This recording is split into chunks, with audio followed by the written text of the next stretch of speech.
Hey everyone. Tonight we're stepping quietly into a world where the cold stone walls hum with prayer.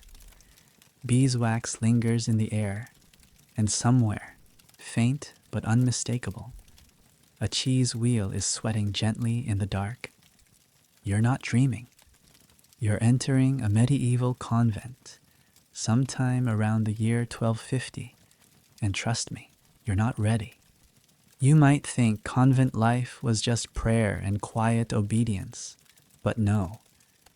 You're about to discover a holy sisterhood armed not with swords or sermons, but with curd knives, whey ladles, and an obsession with dairy so intense it could raise a saint from the dead.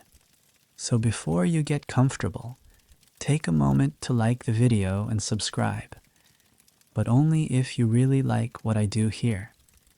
And tell me in the comments, where are you watching from? And what time is it for you right now? Now turn off the lights, let the gentle hum of the fan surround you, and let yourself drift quietly into tonight's story. It's still dark when you arrive, so dark that you wonder if the sun has just given up. The convent looms in silhouette, its sharp, sloping roofline jutting like folded hands against the dawn. You step off the cart, bare feet on dewy grass, the hem of your rough woolen habit already damp, and walk toward the great wooden door. No knocking. Just a small rope beside the stone archway. You tug it gently, and somewhere inside, a bell gives one tired, metallic chime. The door opens just a crack. A face, half-shadowed, appears. Pale, stern, wrinkled like old linen. "You're late," the sister says. Her breath smells faintly of sleep and mint and, oddly, cheddar. You shuffle in. The floor is cold stone.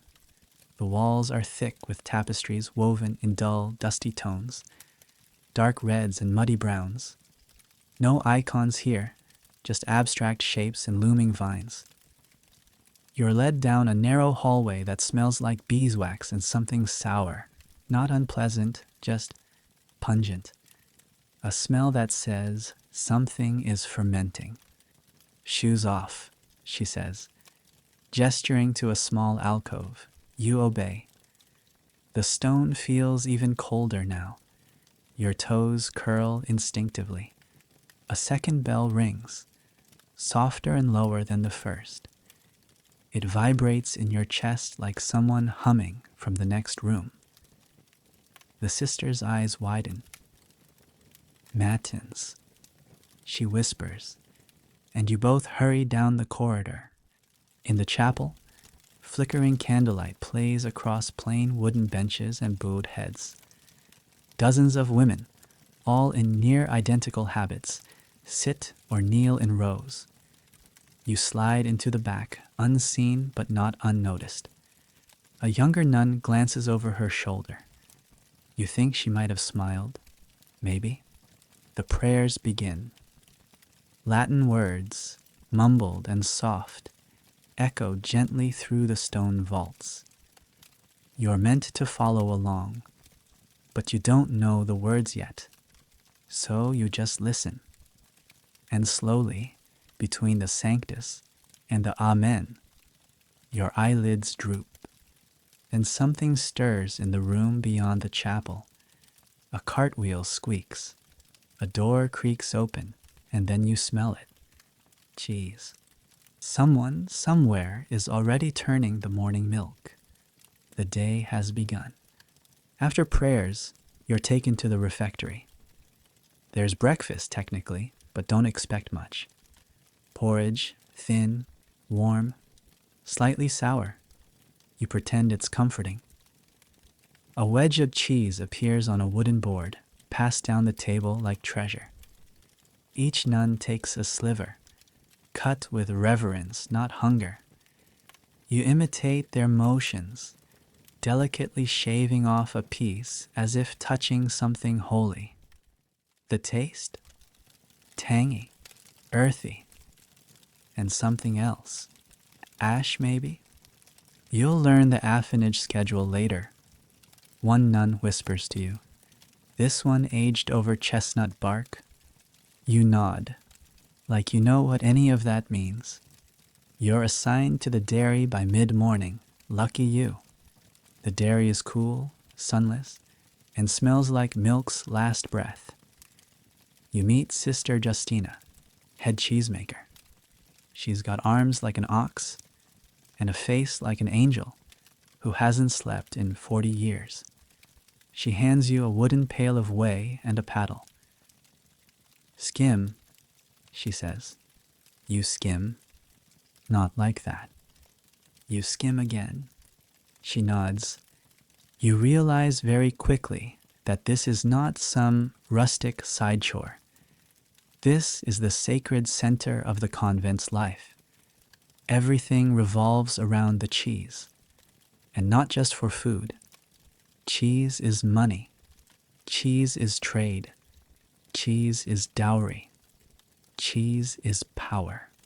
And you? You're the newest recruit in a 1,000-year-old Holy Dairy League.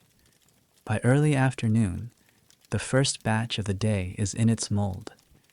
Sister Justina shows you how to flip the wheel, pat the rind, whisper a prayer over it. Saint Godelieve, bless this curd, she murmurs. You try the same. You're not sure if it's working, but your hands are now covered in soft curd and spiritual uncertainty. You glance around the room. Walls lined with aging racks. Rounds of cheese in every stage of development. Some pale and soft. Some cracked and brined. A few so old they look fossilized. But no one dares throw them away. One nun claims she heard a wheel of blue cheese hum during evening prayers. It sang the Magnificat, she said. Historians still debate whether she was delirious from fasting or just very, very French. Later that night, you lie in your narrow cot. The distant sounds of dripping whey and prayer books flipping, echoing faintly through the convent halls. You smell of curd. Your hands are sticky. Your muscles ache. But you've survived your first day. Just as you're drifting off, you hear a whisper from the next cot. You'll dream of cheese tonight. You already are. The bell wakes you before your dreams are ready to let go. It's not a gentle chime or a distant whisper. It's a blunt, iron clang that rattles the rafters and seems to say, "Get up, or God will notice." You jolt upright in your straw-filled mattress, feet swinging off the side into the icy morning air. No one talks. Talking is for after terce. Right now, it's just cold stone, dark robes, and the sharp tang of vinegar-soaked linen wiping down pews before prayer. The bell, by the way, isn't just a sound. It's law. Every day in the convent begins and ends with its relentless rhythm. You don't wear a watch. You don't need one. The bell rings for matins, then lauds, then prime, then terce, then sext, nun, vespers, and finally compline. It is the spine of your world. It tells you when to pray, when to scrub floors, when to stir curds, and yes, even when it's time to flip the cheese. Each toll has a slightly different pitch.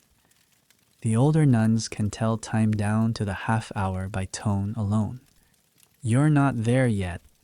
After morning prayers, you and Sister Edberg head to the courtyard for your daily chores. She doesn't say much at first, just nods at a broom and starts sweeping. You follow suit. The dust is stubborn. The chickens are bold. One of them pecks at your robe as if to test your faith. You swat it away. Edberg smirks. That's Sister Blanche. She's a Benedictine. You almost laugh, almost. At the corner of the courtyard, near the herb garden, is a squat stone bell tower.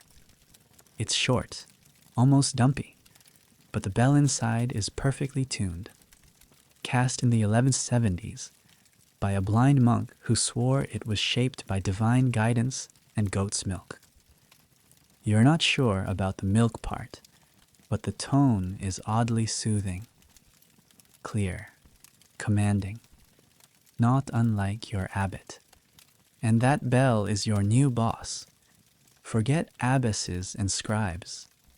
If the bell says churn, you churn. If the bell says kneel, you kneel. If the bell says scrape mold off the brine-rubbed gouda, well, you better have your scraper in hand before the echo fades. Around the fifth toll, you're in the dairy again. The morning's milk has just come in, still warm, still frothy. It came from the convent's prized herd of long-haired alpine cows, kept in a barn with more ventilation than your dormitory. Sister Justina is already elbow-deep in the day's first vat, stirring with slow, rhythmic movements. You watch as she adds the rennet, and the transformation begins. Liquid becomes silk. Silk becomes sponge. Sponge becomes future cheddar. You'll stir now, she says, handing you the great wooden paddle. You stir. Gently. You stir gently. Clockwise, child. Of course. You reverse direction and hope the cheese gods, along with Saint Bridget, who apparently liked beer more than cheese, aren't watching too closely. You stir in silence for what feels like a century. It's meditative, almost. The warm scent of milk, the creak of wood, the drip of condensation from the rafters above. A tiny drop lands on your nose, but you don't stop. That would be heresy. At the next toll, you begin pressing the curds. This is where things get physical. Massive wheels of soft cheese are lowered into round wooden molds, wrapped in muslin, and then stacked beneath a set of weights heavy enough to crush a small child or an unworthy bishop. You grunt softly as you hoist a weight onto the press. Justina raises an eyebrow but says nothing. From somewhere behind her, a wheel creaks under pressure and lets out a faint sigh. Or maybe that was you. You'll flip these every hour until sexed, she says. You nod. You're not sure what sext is, but it sounds ominous and possibly Latin. Lunch comes without fanfare. Bread, beans, a single dried fig, and a modest cube of cheese. Aged 3 weeks, lightly brined, with tiny flecks of thyme inside. You chew slowly, not because you're savoring, but because Sister Edberg is watching, and you've already been warned about gluttony twice today. Cheese is a gift, she murmurs. A wedge is mercy, a wheel is vanity. You pretend to understand. You don't, not yet. After lunch, it's back to the cellar. The bell's chime is deeper now, as though even it is growing tired. Sister Justina brings you to a long corridor lit only by arrow-slit windows and a few beeswax candles. This is the aging room. Racks upon racks of resting cheese, each tagged in Latin with the date of its birth and occasionally its purpose.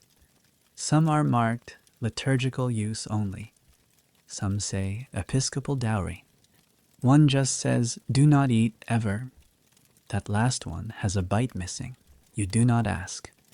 You learn the system. Which wheels to salt, which to brush, which to flip. It's not random. Each cheese has its own mood, its own rhythm. Some prefer damp air, others like a chill. Some are rubbed in ale, others in ashes from burnt rosemary and old salters. One wheel, Sister Aidberg explains, was buried under the chapel for a full season. Resurrected on Easter Sunday, she adds. You think she's joking, but she crosses herself when she says it. Historians still debate whether the practice of burying cheeses had spiritual or purely preservationist origins. You decide it's both, and definitely weird. As evening shadows stretch across the convent, the bell tolls vespers. You scrub your hands clean, again, and join the others in the chapel. Tonight, the psalms feel slower, the air thicker. The cheese in your belly is beginning to settle, but your arms ache from stirring, flipping, pressing. The bell rings one last time. You bow your head, not just in prayer, but in deference, to a world where dairy is destiny, where silence is sacred, and where every hour is divided by iron and echoed in curd. Tomorrow the bell will toll again, and so will you. You wake up sore in places you didn't know could feel sore. Your shoulders hum from the weight of the cheese presses. Your wrists ache from stirring curds that resist like old sins. Even your knees complain from all that kneeling, not in prayer, mind you, but to scrub stubborn way off stone floors. And as you sit up in the dim gray of dawn, you smell it again. Cheese. Not just any cheese. Sister Agnes's cheese. Her wheels have a smell you now recognize instantly. Grassy, nutty, with a hint of raw ambition. You shuffle down the hallway toward the dairy, trailing the scent like a pilgrim. Sister Agnes is already there, of course. She always is. She's ancient, maybe 80, maybe eternal, and her spine curves like an overcooked bow. Her habit is threadbare in places, and her hands are mapped with burns and scars, but when she moves, it's with reverence. Every turn of the curd knife, every sprinkle of salt, it all looks like part of a sacred rite. You hesitate at the doorway. She glances up once. You're late, she croaks. The curds waited, I didn't. No one ever makes her wait. She's earned that much. Today, she's making her signature. A firm, aged wheel flavored with fennel, and what she cryptically calls summer wind. She hands you a bowl of crushed seeds and instructs you to add just enough for memory. You're not sure what that means, so you shake it like pepper on a bad omelet. She stops you with a look that could curdle milk. Once more with feeling. You try again, slower, more delicately this time. She nods. As you work, she tells you her story, not all at once, but in little drops, like whey seeping through cloth. She entered the convent at 13. Not because I was holy, she says, but because my father thought a monastery was cheaper than a dowry. She didn't speak for her first 2 years, not because she was obedient, but because she was angry. I prayed, sure, she says, but mostly I dreamed of bread. It was cheese that changed her. Sister Agnes was put in the dairy because she kept sneaking into the pantry. She hated it at first, hated the smell, the mess, the endless stirring. But then, one afternoon, she caught a wheel at just the right moment. The curds split perfectly. The scent was rich and sharp, and something inside her just clicked. I found God in a milk pail, she says. You believe her. She guides you through the steps with a quiet rigor. Each mold is prepared with linen rubbed in cider vinegar. Each curd batch is tested with a small copper pin. She has you press your palm flat against a wheel to check for readiness. It should feel like a firm shoulder, she says. You hesitate. Not my shoulder, she adds. Yours. As the morning wears on, Sister Agnes recites psalms under her breath. You realize she does this not from obligation, but habit. The words comfort her. She speaks of cheese not as a food, but as a process of salvation. The act of turning milk into something lasting. Its resurrection in real time. Milk is vulnerable, she tells you. Cheese endures. You help her transfer a finished wheel into the aging cave beneath the chapel. The walls down here sweat faintly. It smells of moss, candle wax, and old iron. You lay the wheel gently on its shelf. Agnes kneels, not in worship, but out of breath. Still, her hand rests briefly on the rind. You'll come check on this one, she says. It's yours now. You nod silently. There's a long pause. She leans close and whispers, Do you want to know a secret? Of course you do. She leads you to a far corner of the cave. Behind a loose stone is a tiny cubby, barely the size of a small chest. Inside, nestled in straw, is a single cheese wheel, aged beyond belief, dark, cracked, but fragrant, reverent. First one I ever made myself, she says. Never eaten, never sold, just kept. You stare at it.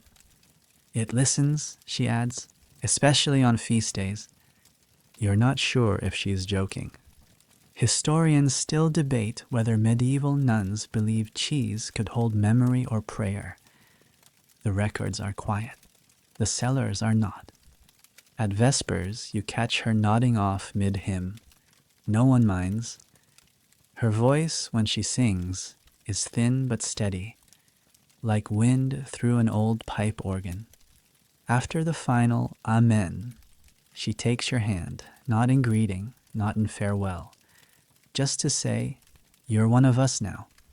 That night, you lie in your cot, remembering the warmth of her hands, the smell of fennel, the weight of the cheese you helped mold. You think about your own beginning, the first real act that was yours alone. A wheel of cheese, yes, but also something else, something shaped, blessed, and placed with purpose. Tomorrow, you'll turn it again. Tomorrow, it'll be closer to complete, just like you. You wake to the sound of rain today, not the bell. For once, it feels like nature is in charge. The droplets tap gently against the convent's narrow windows, each one a tiny punctuation mark on the silence. The air smells fresher, dampened by the storm. Somewhere outside, a hen complains. You stretch, stiff from sleep, and realize something strange. You're looking forward to the dairy. You shuffle through the halls, past stone walls that always feels slightly damp, as if the building itself remembers every drop of every season. The kitchen glows faintly ahead, candles flickering, steam already rising from a pot. But today, you're not headed to breakfast. You're headed to the heart of the building, the kitchen. Not just for food, but for theology. Yes, theology. If you think the chapel is the holiest room in the convent, you've never been in the kitchen at dawn. It's not grand or polished. In fact, it's a bit smoky. There's always something dripping, or boiling over, or covered in cheesecloth and left to breathe. But the air is alive. Yeast, herbs, garlic. And in the back corner, always, milk. The kitchen is where the nuns do more than cook. It's where they mediate, where they work through scripture and stir porridge in the same rhythm as they whisper prayers. Today, Sister Marguerite is at the hearth, stirring something that smells like melted wool and mint. You step in just as she's finishing a prayer. May our work rise like steam, O Lord. You nod, because somehow it makes perfect sense. She hands you a round of soft cheese wrapped in vine leaves. It's still warm, fresh from yesterday's batch. She unwraps it gently, like a relic. Inside is a perfectly smooth round, no bigger than your palm, speckled with something dark. Crushed juniper, she says, for cleansing. You ask, cleansing of what? Impure thoughts, she says, winking, and indigestion. Today, you're on kitchen duty. Not the fancy cheese pressing or mold brushing, actual cooking, which in a convent means feeding 40 women, 2 priests, and 1 stable boy who smells like vinegar and always takes too much bread. The menu: pea soup, flatbread, and thin slices of yesterday's cheese. You prepare the bread, kneading it with awkward fingers while Sister Marguerite shows you how to listen to the dough. It should sigh when it's ready. You listen, it does not sigh. You knead harder. While the bread rises, you join a quiet rhythm of chopping herbs and lighting fires. Marguerite talks as she works, about recipes, saints, weather signs, and cheese. Always cheese. You know, she says, our order believes in balance. We serve body and spirit. That's why every meal has 3 parts. She points: soup for humility, bread for labor, cheese for grace. You stare at the cheese. Grace? She nods. Cheese is transformation. Milk is passive. Cheese has been tested, pressed, salted, left to wait. She lets that sink in. Then she laughs softly. Also, it tastes better. As you slice rounds for lunch, you notice how precise the cuts are. Marguerite insists each plate must look equal, not for aesthetic, but for justice. No nun eats more than another. We share everything, even the good mold. There's a lesson there, but before you can dwell on it, the bell tolls. Lunch. You help carry trays to the refectory. It's not loud, nothing here ever is, but there's chatter. The older nuns murmur like a distant stream. The younger ones pass glances and try not to giggle. Cheese always gets the best reactions. Today's batch is soft, slightly sweet, with a bitter finish that lingers just long enough to be remembered. You're told to take the extra rinds to the chapel. Wait, what? Yes, Marguerite confirms, for the mice. You think she's joking, until you walk into the back alcove and see the tiny wooden tray beneath the altar. 3 rinds, carefully placed, reverent. The mice are part of God's creation, she says, and also, if we feed them here, they don't go near the aging racks. It's practical and spiritual, like most things here. After lunch, you find Sister Beatrice washing a pot twice her size. She smiles, watery-eyed, and waves you over. Did you know, she says, that cheese is mentioned in the book of Job? You didn't. It says we are clothed with skin and curdled like cheese. She giggles. We're all dairy products in God's eyes. You giggle too, because what else can you do? The rest of the afternoon is filled with mundane tasks. Scrubbing pots, washing cloths, fetching more juniper. But beneath it all, you feel something else now. The kitchen is its own kind of sanctuary, and you are learning its rules, its rhythms, its rituals. Even the bread has sighed. At Compline, you sit beside Sister Marguerite. Her voice is thin but steady. She smells like rosemary and steam. As the prayers close, she leans over and whispers, "Tomorrow we make the Sunday wheel." You don't know what that is, but her smile tells you it's important. And in that moment, you realize something strange. You're starting to care about cheese, not just as food, but as craft, as offering, as mystery. You lie in bed that night, belly warm with soup, hands aching from kneading, and mind full of vine leaves and whispered prayers. Outside, the rain has stopped, but inside you, something is just beginning to ferment. You wake early, not from the bell this time, but from the scent. Warm, creamy, faintly floral, like fresh milk kissed by morning herbs.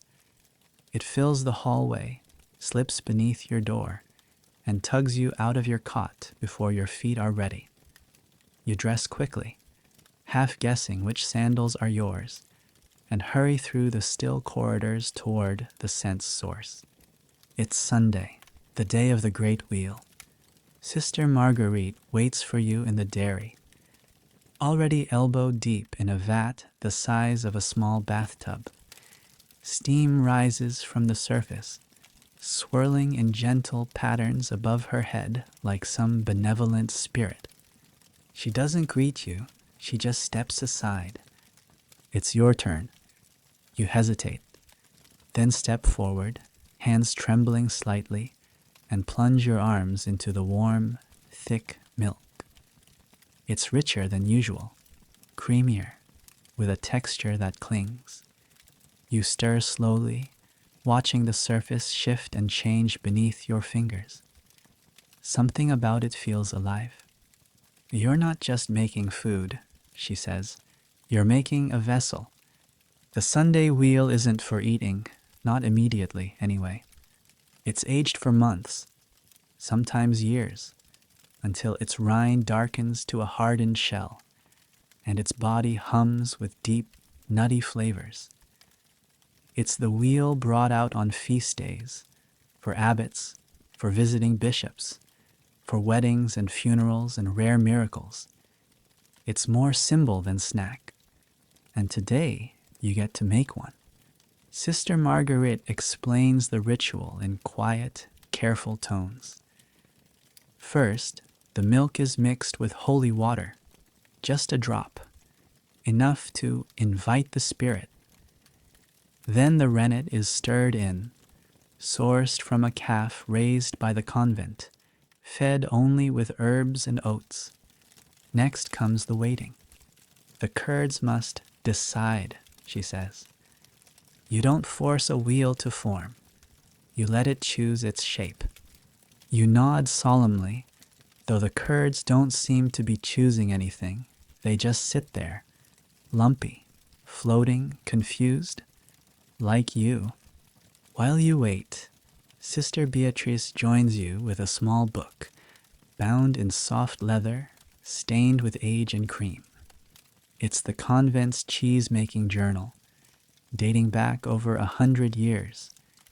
Inside are recipes, sketches, prayers, and notes, each one in different handwriting, each from a nun who stood where you now stand. She flips to a page marked with a ribbon. Sunday Wheel, St. Margaret's Day, AD 1187. You read the ingredients: milk, salt, thyme, but also 7 breaths of silence, 1 confession, 3 minutes of light. "What does that mean?" you whisper. "No one knows," Beatrice grins. "But every batch made that way has tasted right." Historians still debate whether convents like this truly believed their cheeses were influenced by spiritual intent, or if it was just superstition. But when you look around this sacred, steamy room, you start to understand. Maybe it's both. After the curds settle, you and Marguerite drain the whey and begin pressing. The wheel is huge, almost too heavy to lift. It takes both of you to shift it into the mold, where thick linen lines cradle it like swaddling clothes. Sister Marguerite crosses herself. Then you do the same. You press slowly, adding weights in sequence. 1, 2, 3. Each one clicks into place with a quiet authority. It's happening. The Sunday wheel is forming. While it presses, the convent holds its regular Sunday Mass. You join the others in the chapel, robes freshly laundered, hair still damp from a rushed washing. The readings today are from Matthew. Something about bread, fish, and unexpected abundance. You think about that vat of milk, the way it became something more, and you realize that maybe that's what this is all about. Transformation. You glance at the altar. There, beside the candles, is a small round cheese, older, wrinkled, fragrant, a different Sunday wheel, brought out for the day. You can't help but smile. It's not just food, it's testimony. After Mass, the older nuns gather in the cloister garden. They sip broth and nibble tiny cheese cubes, wrapped in herb leaves. You help carry the tray. One sister, very old, nearly blind, holds your hand when you offer her a piece. Soft, she says. Smells like thyme. You did well. You didn't tell her it was your batch, but she knows. The rest of the day is peaceful. No cheese flipping, no pressing, just rest. You spend the afternoon in the library, leafing through illustrated manuscripts that depict saints stirring pots or milking goats with suspiciously human expressions. One page shows the Virgin Mary handing cheese to a monk. You raise an eyebrow. Symbolism, says Sister Beatrice, who's appeared at your elbow, or a late-night joke. She hands you a scrap of paper with a drawing of a smiling cheese wheel and the words, "Blessed are the mouldy, for they shall inherit the crust." You laugh quietly. Evening comes gently. Vespers is full of low voices, sweet incense, and the soft clinking of candle holders being cleaned. The convent seems to breathe, settling into itself after a day of reverence and rest. Before Compline, you sneak down to the dairy. The Sunday wheel sits in its mold, pressed and perfect. You run a hand along its surface. It's warm, firm, whole. You whisper a blessing over it, not because you must, but because now you understand. Cheese isn't just food here. It's offering. It's memory. It's devotion made edible.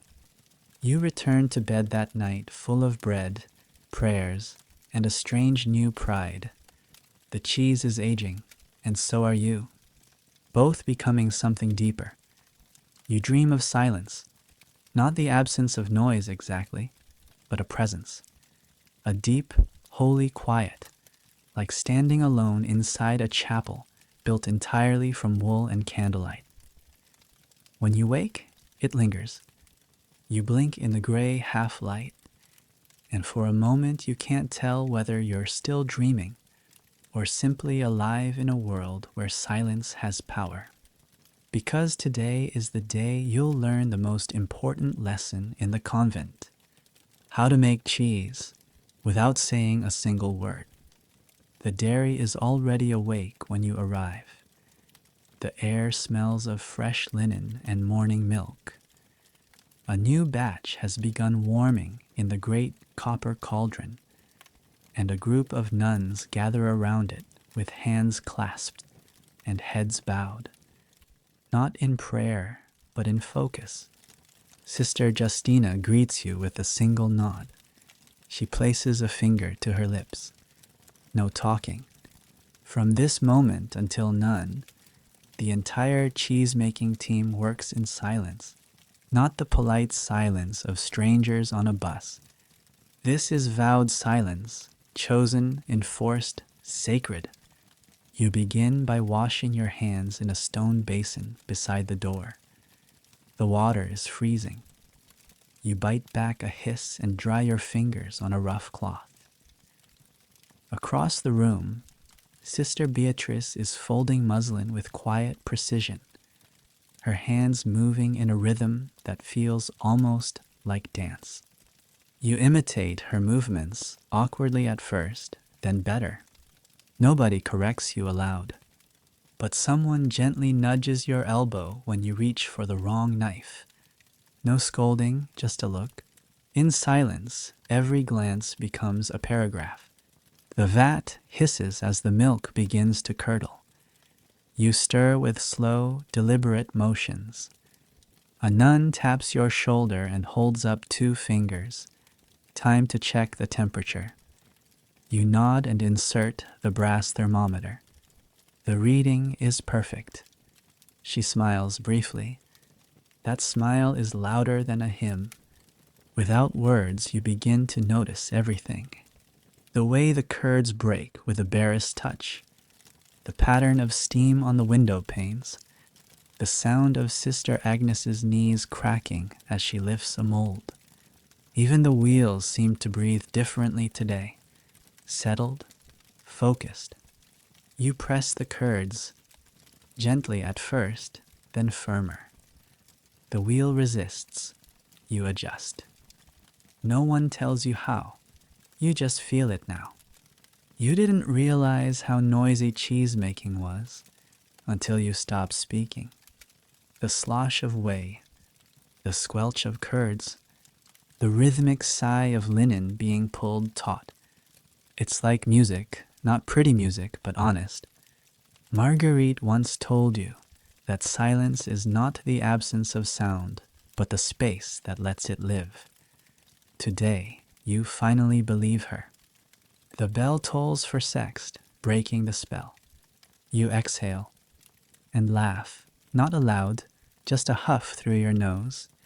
You didn't say a single word for 3 hours, and it was one of the loudest mornings of your life.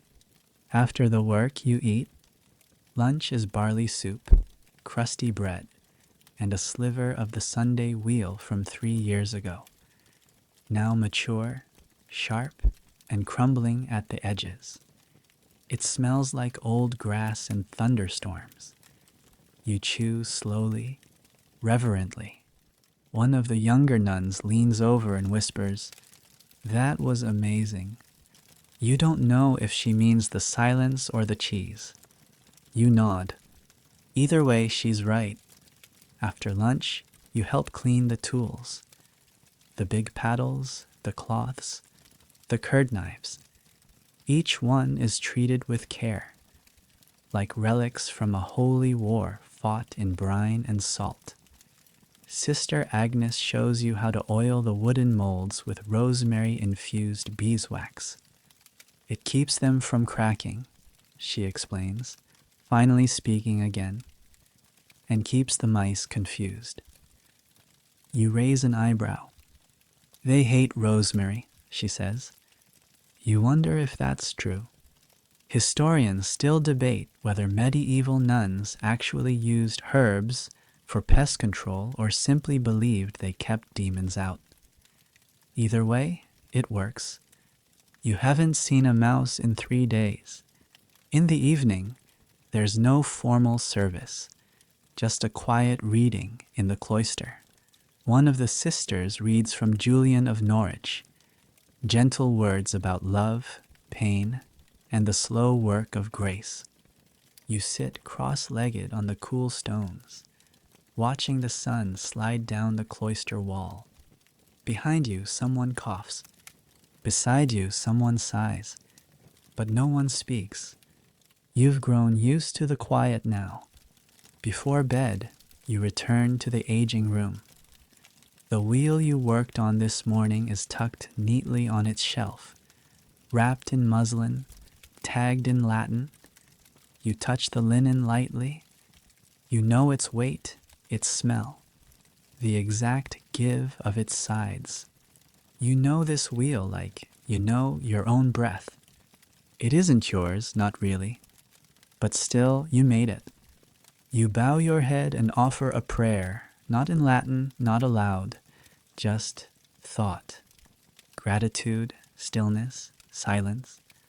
Then you leave it behind in the dark, surrounded by others just like it, waiting, becoming. That night, you fall asleep without effort.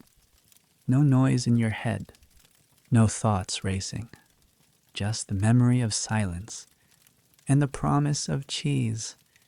You're not supposed to laugh in the dairy, but when Sister Edberg hands you a wheel of cheese and declares with perfect solemnity, "This recipe came from Saint Hildegard in a dream," it slips out, a tiny snort that echoes far louder than it should in the quiet room. She narrows her eyes. "You think saints can't share recipes?" You shake your head, apologetic, but then she winks and adds, "She also told me to cut back on garlic." Today, you're learning that cheese can be divine revelation, or at least that's what the older sisters say. You're not sure if they mean that literally or metaphorically, and in this place, there's not always a clear line between the two.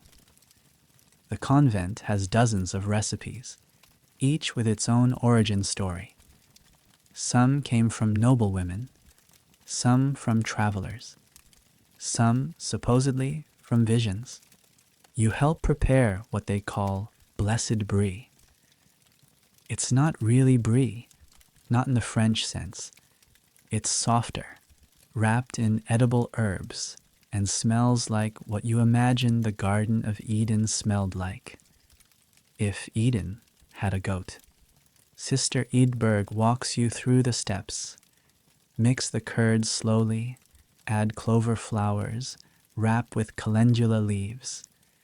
She instructs you to sing a specific psalm during the resting phase, not for taste, but for tone. It sets the vibration, she insists. You hum along, she harmonizes. It's a duet for cheese. As you set the wheels in their molds, another nun passes by with a handful of gray spores. You pause. "Penicillium," she explains, "a gift from the woods." You squint at the fuzzy gray mass. It looks like something scraped off a forgotten shoe. She adds it carefully, dusting the surface of the curds. "It's good mold," she whispers. "Is there bad mold?" She gives you a look.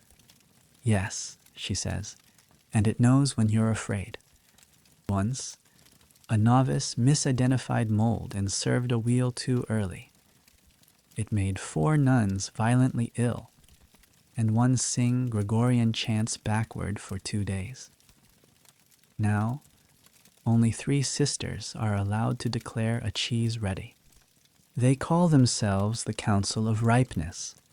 You don't know if they're joking, and you don't ask. In the library, you stumble across a recipe written in red ink. It's unsigned, but the handwriting is cramped and deliberate. The ingredients are familiar, but one line stands out. "Turn the wheel during eclipse only." You blink. That can't be serious. Later, you ask Sister Beatrice. She shrugs. Some moons make better cheese. Historians still debate whether lunar phases truly affected aging chambers, or if medieval nuns simply loved a bit of theatricality. But a surprising number of convents recorded celestial wheels, batches made only under blood moons, solar eclipses, or particularly bright nights. You don't laugh this time. You're starting to believe. After lunch, you help in the herb garden, gathering thyme, sage, and a few lavender sprigs. These aren't just for flavor. Sister Justina believes certain herbs protect the cheese from rot. Others believe they change the memory of the wheel. Cheese remembers what it was near, she says. You ask if that's metaphor. She says no. Inside the cellar, you pass a row of wheels wrapped in cloth embroidered with small crosses. These are blessed wheels, usually reserved for feast days or special events. Some are over a decade old, stacked carefully in niches like ancient relics. You reach toward one. Don't touch that one, a sister warns. Why? It was made during a thunderstorm. It's temperamental. In the corner of the cellar sits the miracle wheel. It's wrapped in gold-threaded linen and sits on a carved wooden stand. No one eats from it. No one moves it.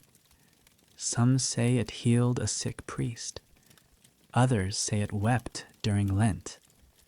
One nun insists she heard it sigh during prayer. You ask how old it is. No one knows. The tag simply says, "Behold." You do. You're not sure what you're supposed to see, but it's beautiful. That evening, you and Edberg prepare a fresh batch using wild mint and crushed walnut.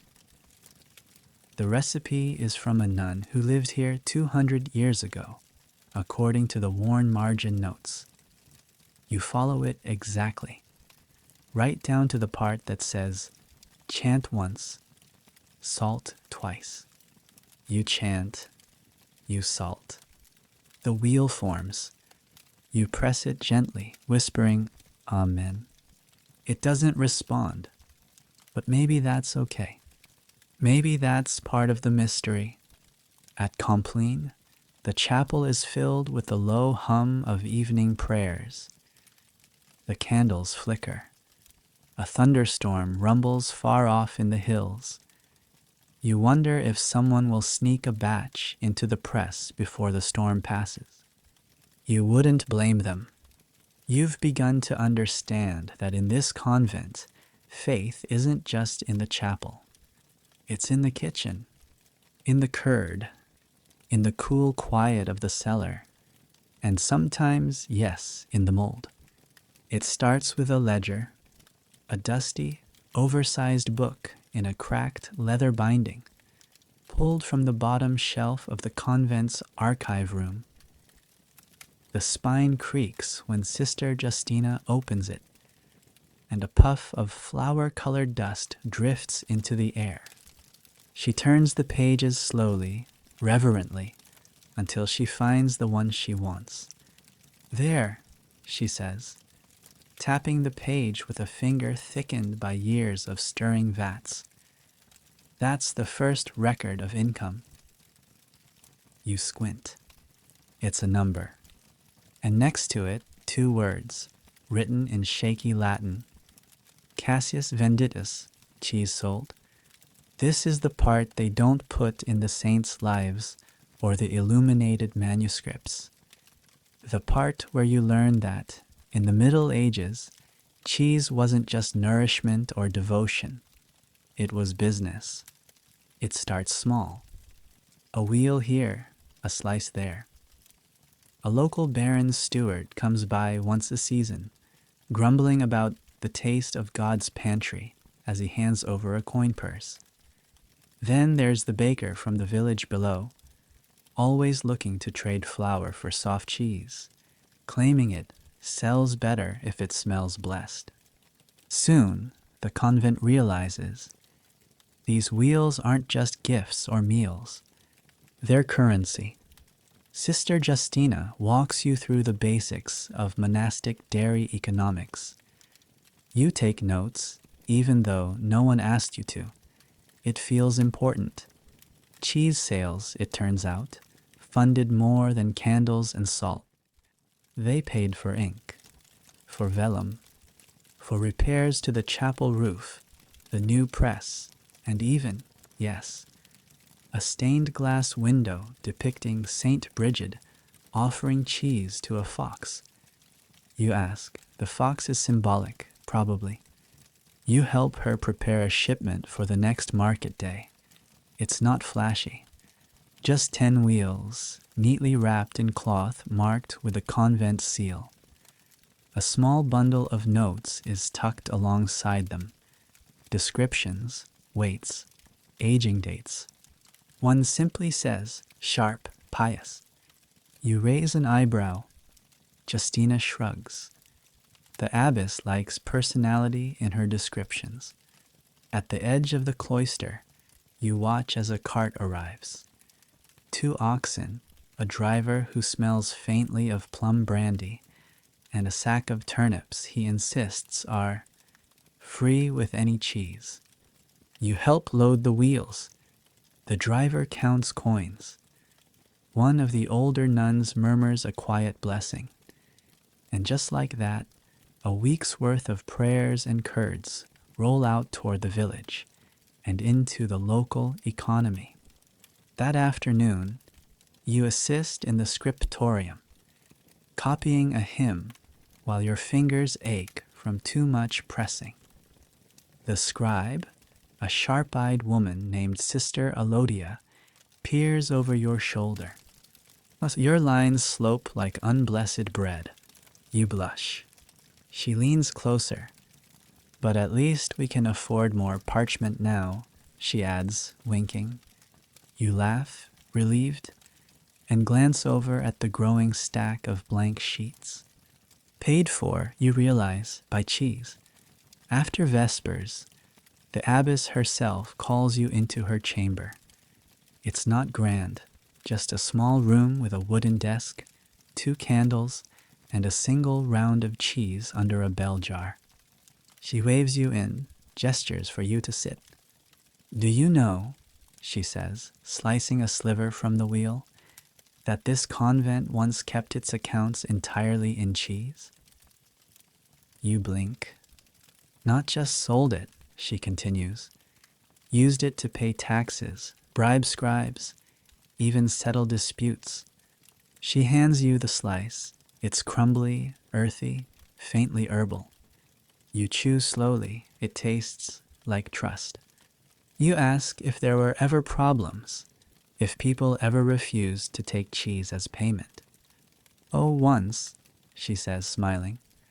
A bishop wanted coin instead, so we sent him a wheel filled with silver coins. You raise your eyebrows. We never said what shape the payment had to be in. Outside the abbess's chamber, you run into Sister Edberg hauling a tray of small wheels. She tells you they're diplomatic cheese. Gifts for another convent, she explains. Peace offerings. Apparently, a previous batch of brie had sparked a minor feud over mold ownership. You don't ask.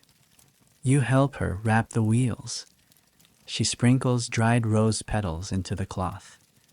Cheese is politics, she says. You believe her. Historians still debate the extent to which medieval convents engaged in market trade. But the records show steady cheese exports, barter agreements, and even contracts written entirely in Latin and cow's milk ink. Some wheels even bore seals, embossed with the convent's crest, pressed into wax or directly into the rind.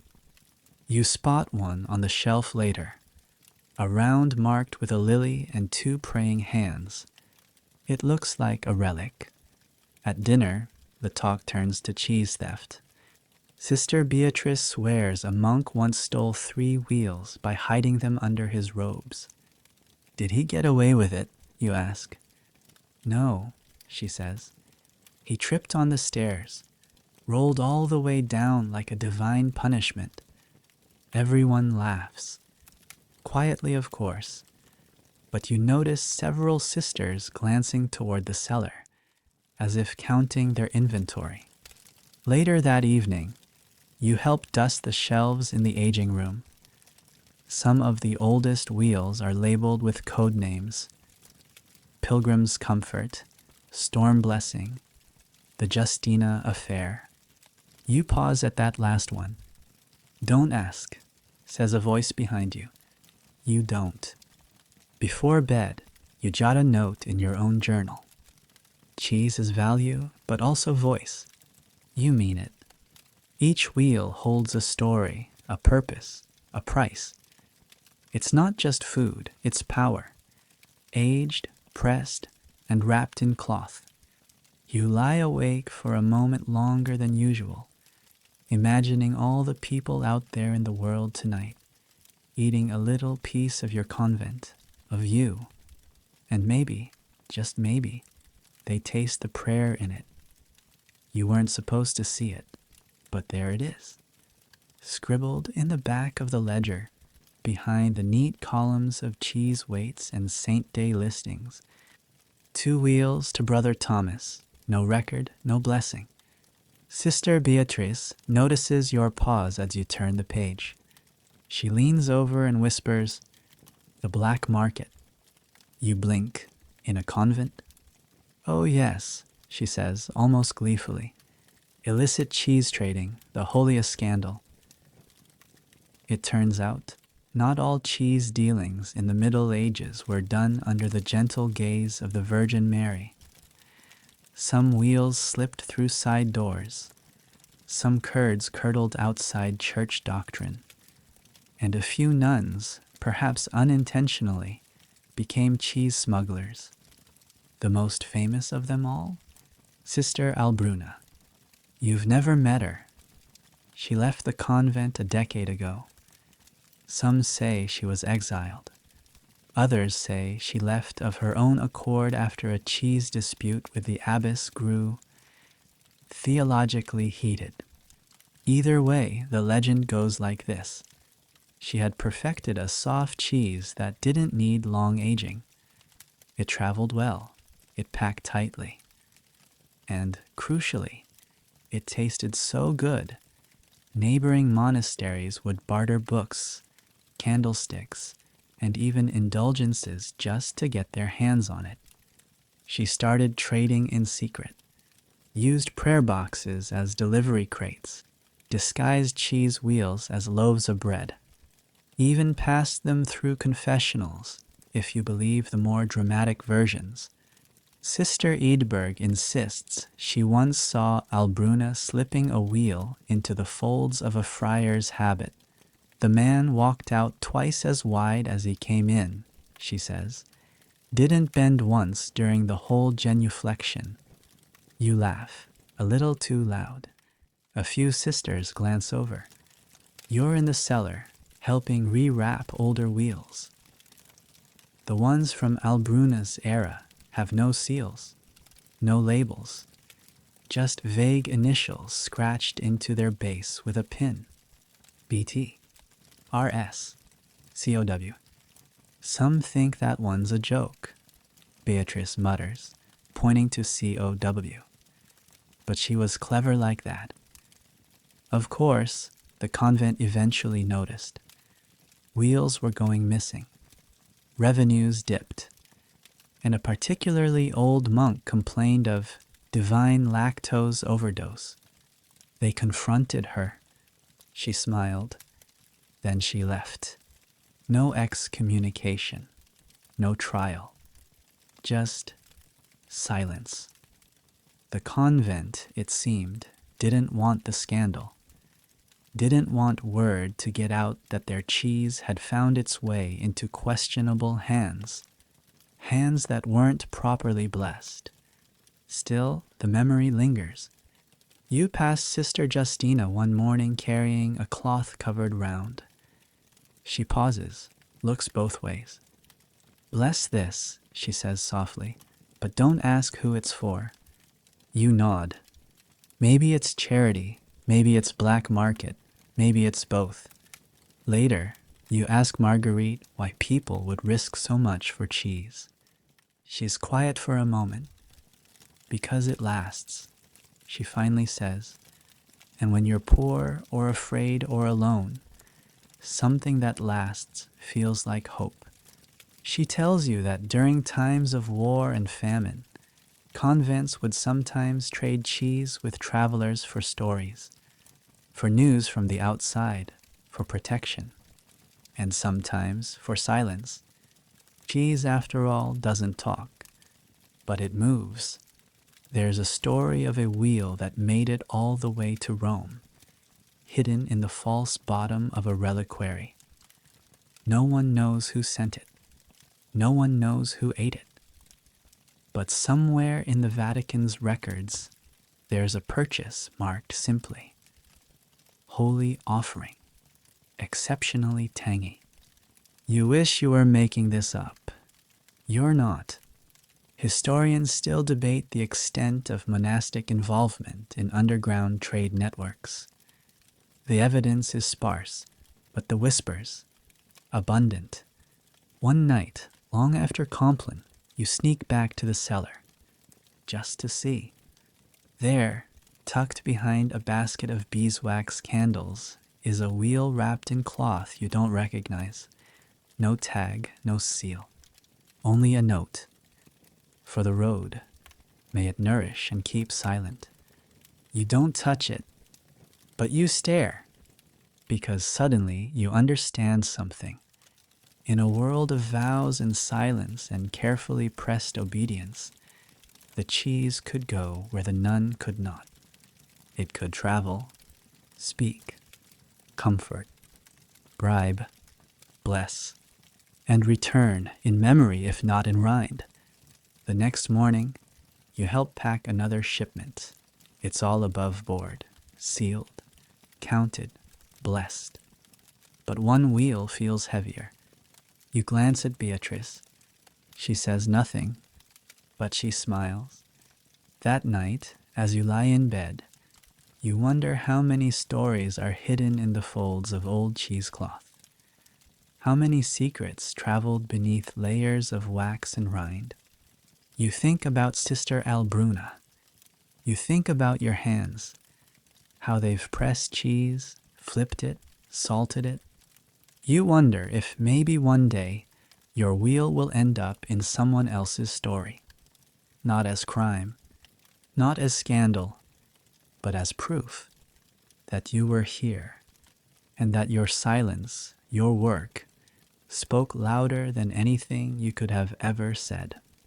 You're summoned to the cloister at dawn, and that usually means one of two things. Someone has died, or someone is getting married. Luckily, today, it's the latter. Well, sort of, because today, you're helping prepare a cheese wheel for a dowry. Yes, a dowry. Not a marriage between people, mind you, but a marriage between a young novice and the church. It's called the wedding to Christ, a ceremony as sacred as any royal union, and every bit as symbolic, complete with vows, veils, and of course, cheese. The novice's name is Sister Eleonora, barely 17, with eyes like dried lavender and hands that still tremble when she slices bread. She's been preparing for months. Today she wears a simple white shift, bare of embroidery, tied at the waist with a thin cord. You and Sister Marguerite meet her in the dairy after morning prayers. She bows to you both, then kneels before a wheel that's already resting on the table. It's enormous, nearly 2 feet across, with a golden, dimpled rind. You've never seen this one before. It's from the reserve, Marguerite says. Age 6 years. We saved it for her wedding. You blink. That means this cheese was started when Eleonora was 11. It's older than her vows. The ceremony is small, quiet. Just a few sisters, the abbess, a traveling priest who knows not to ask too many questions. Eleonora kneels. The abbess reads a passage from Hosea. The priest blesses her. She pledges her life. And then the cheese is brought forward. It rests on a pillow of linen, adorned with rosemary and dried apple blossom. The abbess places it at Eleonora's feet, not as an offering, as a symbol of worth. May this gift represent her devotion, the abbess says, pressed, aged, and faithful. Eleonora touches the rind with 2 fingers. She whispers, Amen. Later, you help carry the wheel to the cellar. It will be sliced during her name day celebration next month. For now, it must rest. You lower it gently onto its shelf, and the air around it seems to still, like even the walls know to respect this moment. You don't speak. Neither does she. You find Sister Beatrice later, polishing the brass scales used to weigh dowry wheels. She tells you about a time, long before your arrival, when cheese literally served as payment to join the order. No coin, she says. Then your family had to offer something else. A cow, a plot of land, or a wheel of such quality that it could sustain a sister through winter. There's a story she tells, half truth, half tradition, about a young woman named Therese, who came with nothing but a single cheese wheel wrapped in moss and sealed with beeswax. The convent almost turned her away, but when they sliced the wheel open, it was so perfect, so fragrant, so balanced, they took her in immediately. She became abbess, Beatrice says. Eventually, you raise an eyebrow. Some say it was the cheese that spoke for her, she adds. Others say it was the Lord. Same difference, really. That afternoon, you help with another dowry preparation, this time for a visiting baron's daughter. She isn't joining the convent, just marrying some nobleman you'll never meet. But her father has requested a gift from the sisters, a wheel befitting the union. You wrap it carefully, pressed with lavender, aged just under a year, finished in smoked oak ash. It smells like rain and burnt honey. It's beautiful. Will she eat it? You ask. Sister Justina shrugs. She'll probably give it to her father's steward, she says. But that's not the point. In the scriptorium, Sister Alodia shows you a copy of an old dowry ledger. Pages upon pages of transactions, names, dates, weights, descriptions. Some wheels are labeled fit for feast. Others say suitable for winter only. One simply reads, soft, pure, silent. You run your finger along the ink. It's faded, but legible. Historians still debate how widespread the practice of using cheese in dowries was. In some regions, it was standard. In others, scandalous. But in convents like this, isolated, self-sustaining, quietly political, cheese was more than just edible.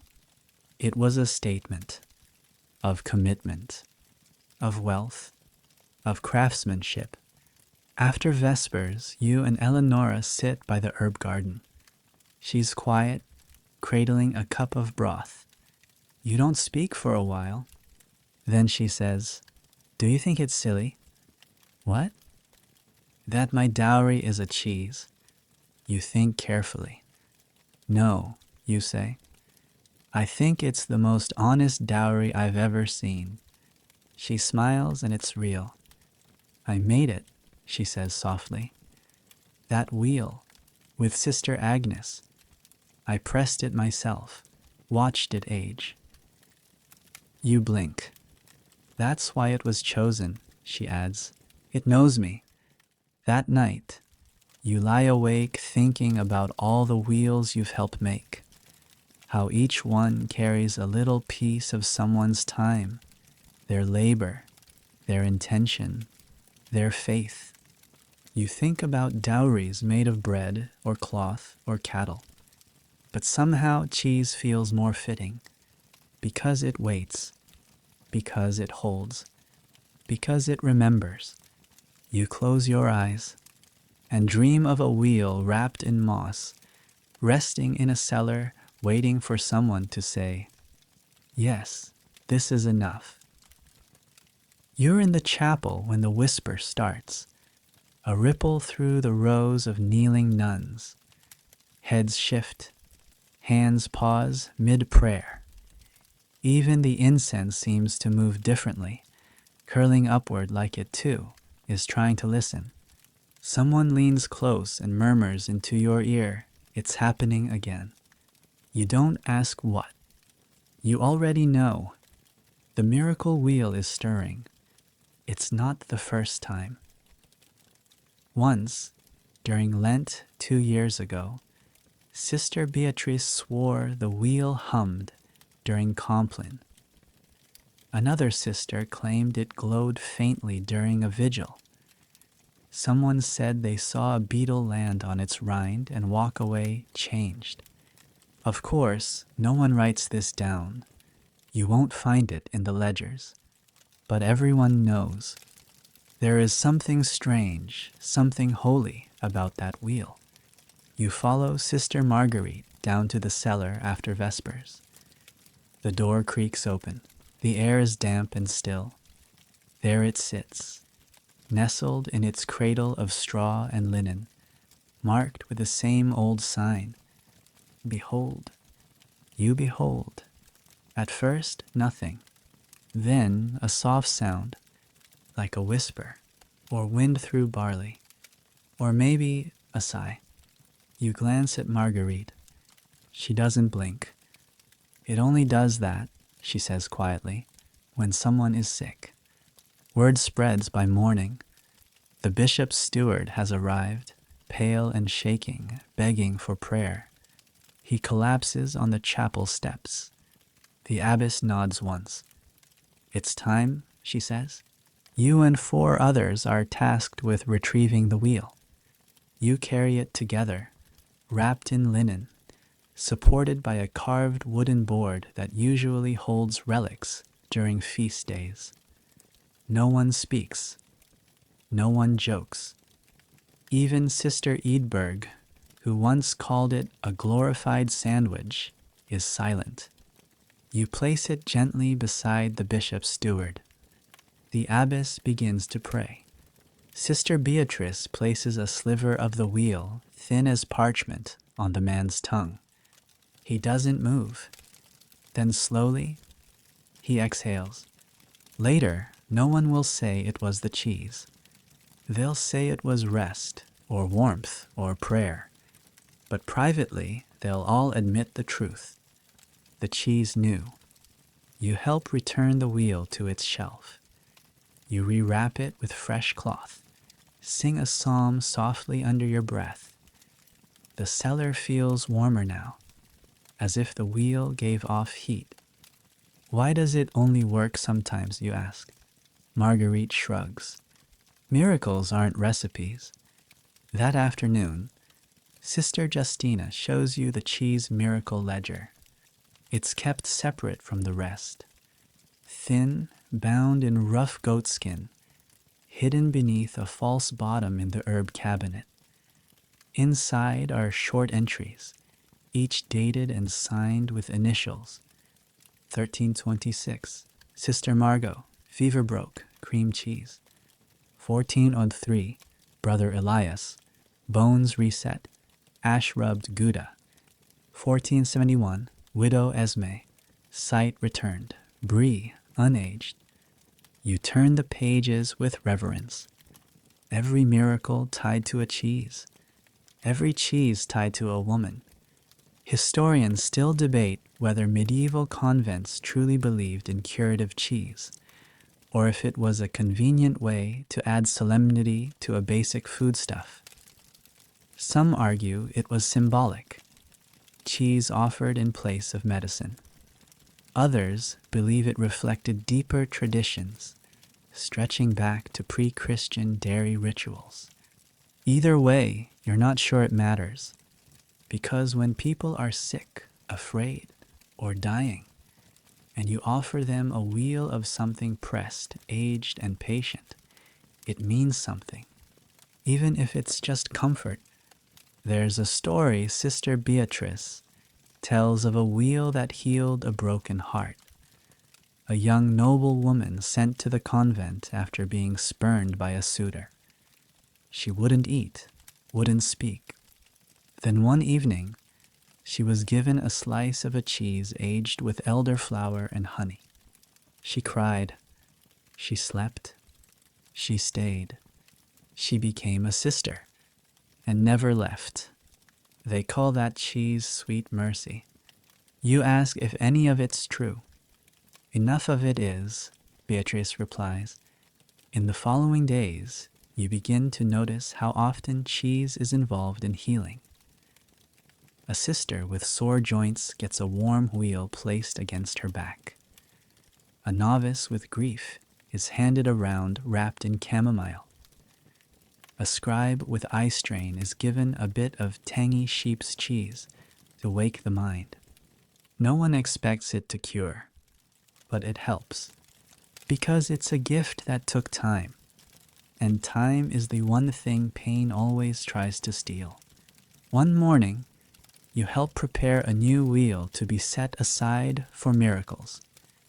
It's pressed with crushed violet, aged in silence and tagged not with a name, but with a blank space. For the unknown need, Marguerite says. You write the date. You bless it. You set it on the highest shelf. It's still soft. It hasn't earned its power yet, but you believe maybe someday it will. Before bed, you walk past the miracle wheel one last time. It's quiet now, still, wrapped and resting, but you pause. Place your hand on the side of the rind. It's cool, but not cold. And for a moment, you imagine it breathing, not because it is alive, but because it has been alive in so many hands, so many stories, so many small moments where someone needed to believe that something, anything, might help. You whisper, "Thank you." The cheese doesn't answer. It never does. But you feel better anyway. There's something suspicious about the way the pantry door creaks today. You're not sure what it is. Maybe it's the way the hinges groan with a different rhythm, or how the latch sticks just a beat too long before releasing. Either way, it feels like a warning.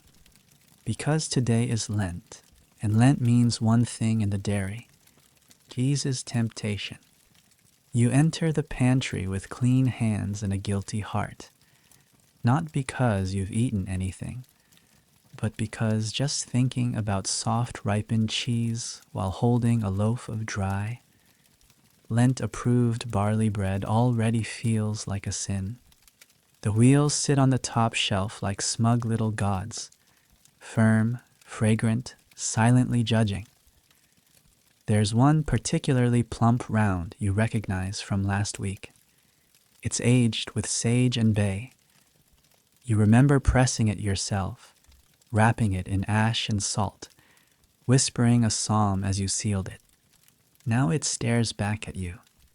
You look away. During Lent, the convent doesn't stop making cheese. That would be inefficient, but it does hide it. Wheels are sealed in clay jars, locked in the cellar, or in some cases, hung from the rafters in muslin bags like forgotten fruit. Sister Justina calls it spiritual cold storage. She hands you a ring of keys. These, she says, are for resisting temptation. You nod solemnly and spend the rest of the afternoon locking up cheese like it's heresy. You learn that in earlier centuries, some orders went so far as to mark their wheels with crosses during Lent, to remind everyone they were not to be eaten. Others daubed them in vinegar to sour the spirit. One convent even wrapped theirs in nettles. Discipline through discomfort, Beatrice explains. Wouldn't that just make the cheese taste better later? You ask. She gives you a look. Don't let the abbess hear you say that. You're assigned to the Lent pantry watch, which means every day after sext, you sit in the cool dark for an hour, guarding cheese, just in case. It sounds ridiculous until you see it. A novice, shaky hands, wide eyes, she opens the door slowly, as if it's not a door but a curtain between heaven and sin. She stares at a small goat cheese round, steps forward, reaches out. You clear your throat. She squeaks and flees. You don't judge her. You understand. At dinner, the cheese is gone, replaced by lentils, barley, root vegetables. The soup tastes like dirt and memory. You eat slowly. Try not to glance at the shelf where the cheese used to be displayed. Sister Marguerite leans close and whispers, "The bread misses it too." You smile a little, but not everyone obeys. There are rumors, always whispered, of secret cheeses. Sister Agnes once caught a novice pressing a fresh round in the laundry room. "Just checking for moisture," she claimed. Agnes raised an eyebrow and made her carry a wheel of cheddar on her back during prayers. "That'll teach her to worship dairy," she said. One morning, you find a wheel missing from the inventory. Justina is furious. "Someone," she says, "has taken St. Bridget's bloom." You almost laugh until you see her face. "Do you understand what that cheese means?" she demands. You nod, though you don't. She softens. "It was made on Candlemas," she says, "wrapped in linen from the altar, blessed during a storm." You blink. "That's a cheese worth hiding." She sighs. "It's probably under someone's bed." Later that evening, you help check the dormitories. Under one mattress, nothing. Under another, a sliver of salted sheep's cheese, half wrapped in a psalm. Sister Beatrice holds it up like a piece of evidence. "Psalm 51, she says, "Have mercy, O Lord." You both laugh, quietly. Historians still debate how strictly medieval nuns adhered to Lenten fasts, especially regarding dairy. Some evidence suggests that leniency was common, particularly in colder climates. Others argue that cheese became a stand-in for sin, a symbol of indulgence that could be longed for, resisted, and eventually redeemed. Either way, the convent's rules remain clear. No cheese, not until Easter. The hardest part isn't the hunger, it's the absence. Meals feel smaller, rooms feel colder, even prayers feel a little thinner. Cheese isn't just food here, it's presence. Without it, everything echoes. On the 38th day, a miracle. Not a cheese miracle, just a regular one. The abbess declares that, due to illness and exhaustion, soft cheese may be permitted in cases of true necessity. Sister Edberg practically faints with relief. You're asked to retrieve a wheel from the cellar. It's small, pale, faintly lemon-scented. You unwrap it slowly, savoring the feel of the cloth in your hands. It's not indulgent, it's not gluttony. It's medicine. You bring it to Sister Eleonora, who's been coughing for days. She eats a single slice, eyes closed, hands shaking. Afterward, she sleeps. For the first time in 3 nights, you sit beside her cot, the empty plate in your lap, and realize something. Fasting didn't make you forget cheese. It made you remember why it matters. Because it waits. Because it forgives. Because when it finally returns, it tastes like resurrection. You're on night duty when it begins. The scratching, soft at first, barely audible, like parchment shifting in the wind or a candle sputtering just before it dies. You try to ignore it. You're in the cheese cellar after all, where every creak and drip is part of the chorus. But then it grows louder. Scritch, scratch, scritch. You freeze, look toward the shelves, and then you see it. A pair of beady eyes gleaming from behind a wheel of semi-aged goat cheese. The mice are back. You grab the nearest broom. Useless, really, but it makes you feel less helpless, and advance with as much dignity as a person in wool socks can manage. The mouse doesn't move. It stares, unblinking, possibly judging you. You lunge. It disappears. So do 3 other shadows behind it. By morning, chaos. A wheel is half-eaten. Another has claw marks. A third, unwrapped, shows tiny footprints. Proof that one brave rodent walked straight across the rind and possibly paused for prayer. Sister Justina nearly faints. This is a theological crisis, she declares. You raise an eyebrow. They desecrated the Lenten reserve. The abbess calls a meeting. No one eats breakfast. It's held in the cloister under gray skies. Every sister hunched in her robe like a guilty pilgrim. Justina explains the damage. 4 wheels compromised, 2 unsalvageable, and 1 emotionally violated. The last comment earns a cough of laughter. She glares. This is not a joke.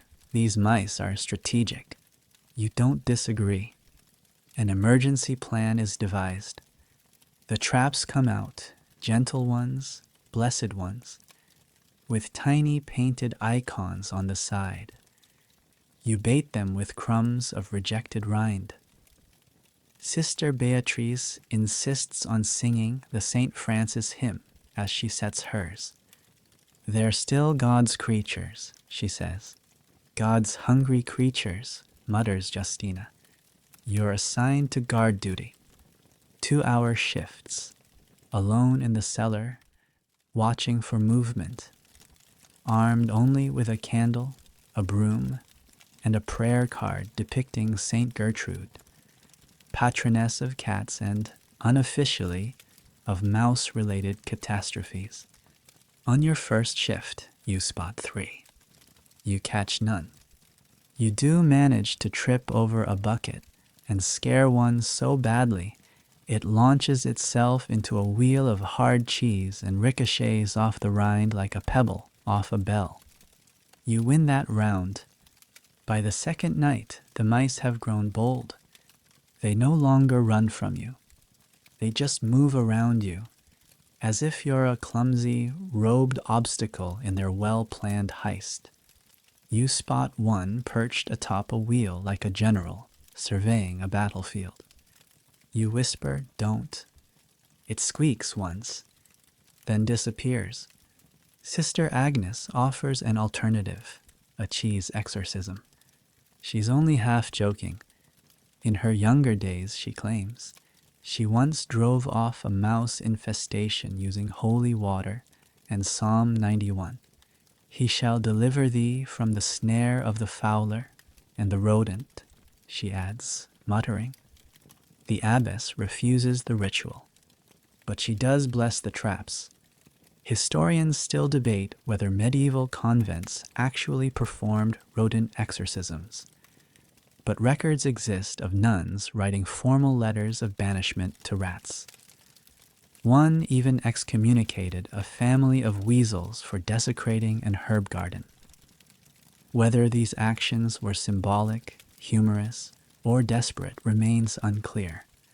But tonight, with 6 wheels in peril and rising panic in the dairy, it doesn't feel like a joke.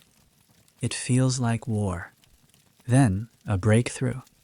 Sister Eleonora notices that the mice only target certain cheeses, those wrapped in honeyed herbs or aged in fig leaves. They avoid the stronger rinds. They dislike vinegar-rubbed wheels, and they never touch anything wrapped in rosemary. You gather the sisters, test the theory. A wheel of goat cheese wrapped in rosemary and left overnight, untouched. A wheel of soft cow's cheese with chamomile, demolished. A plan is formed. You rewrap the most vulnerable wheels in rosemary. Create decoy rounds soaked in chamomile and laced with ash. You place them near the traps, and then you wait. 3 nights later, victory. 2 traps sprung, 1 mouse caught. The rest, gone. For now, Sister Justina is relieved. The abbess nods solemnly. A prayer of thanksgiving is offered. You light a candle before Saint Gertrude. Someone places a small wedge of cheese at the base of the statue. It's an offering, Beatrice says. You suspect it's bait. The damaged wheels are removed, cleaned, or repurposed into spreads for soup. Nothing is wasted. Even desecrated cheese, Agnes says, can still thicken a broth. The convent returns to normal. The shelves are quiet. The rinds are whole. The mice, you hope, have found a new religion. But you've changed. You no longer look at the cheese cellar as just a resting place for future meals. You see it now as a battlefield, where patience meets persistence, where rodents test resolve, and where you, humble guardian of the curd, stood firm. You go to sleep that night with rosemary in your robe pocket, just in case. You've broken a rule. It wasn't big. You didn't steal a wheel or hoard extra bread or whisper gossip during Compline. No, your crime was quieter, simpler. You fell asleep during brining duty. It wasn't intentional. The salt bath had been perfectly warm. The wheel you were watching floated gently in the wooden tub, its surface rippling ever so slightly as it soaked in flavor and preservation. You were supposed to keep it company.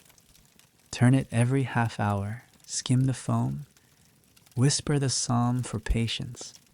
Instead, you leaned against the barrel, just for a moment. And then it was morning. Now you're in the dairy, facing Sister Justina's displeased squint. She doesn't yell. She doesn't even frown. She simply hands you a pail and says, "The penance is yours." Penance in the dairy room isn't about suffering. It's about doing what no one else wants to do. You begin with the curd knives, all 30 of them, each one washed in hot water, polished with rough cloth, dried and re-oiled with vinegar. It takes an hour, maybe 2. Time blurs under the hum of beeswax candles and the constant drip from the window frame.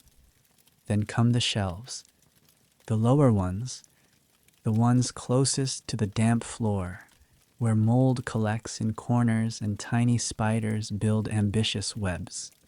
You clean them on your hands and knees, and then come the presses.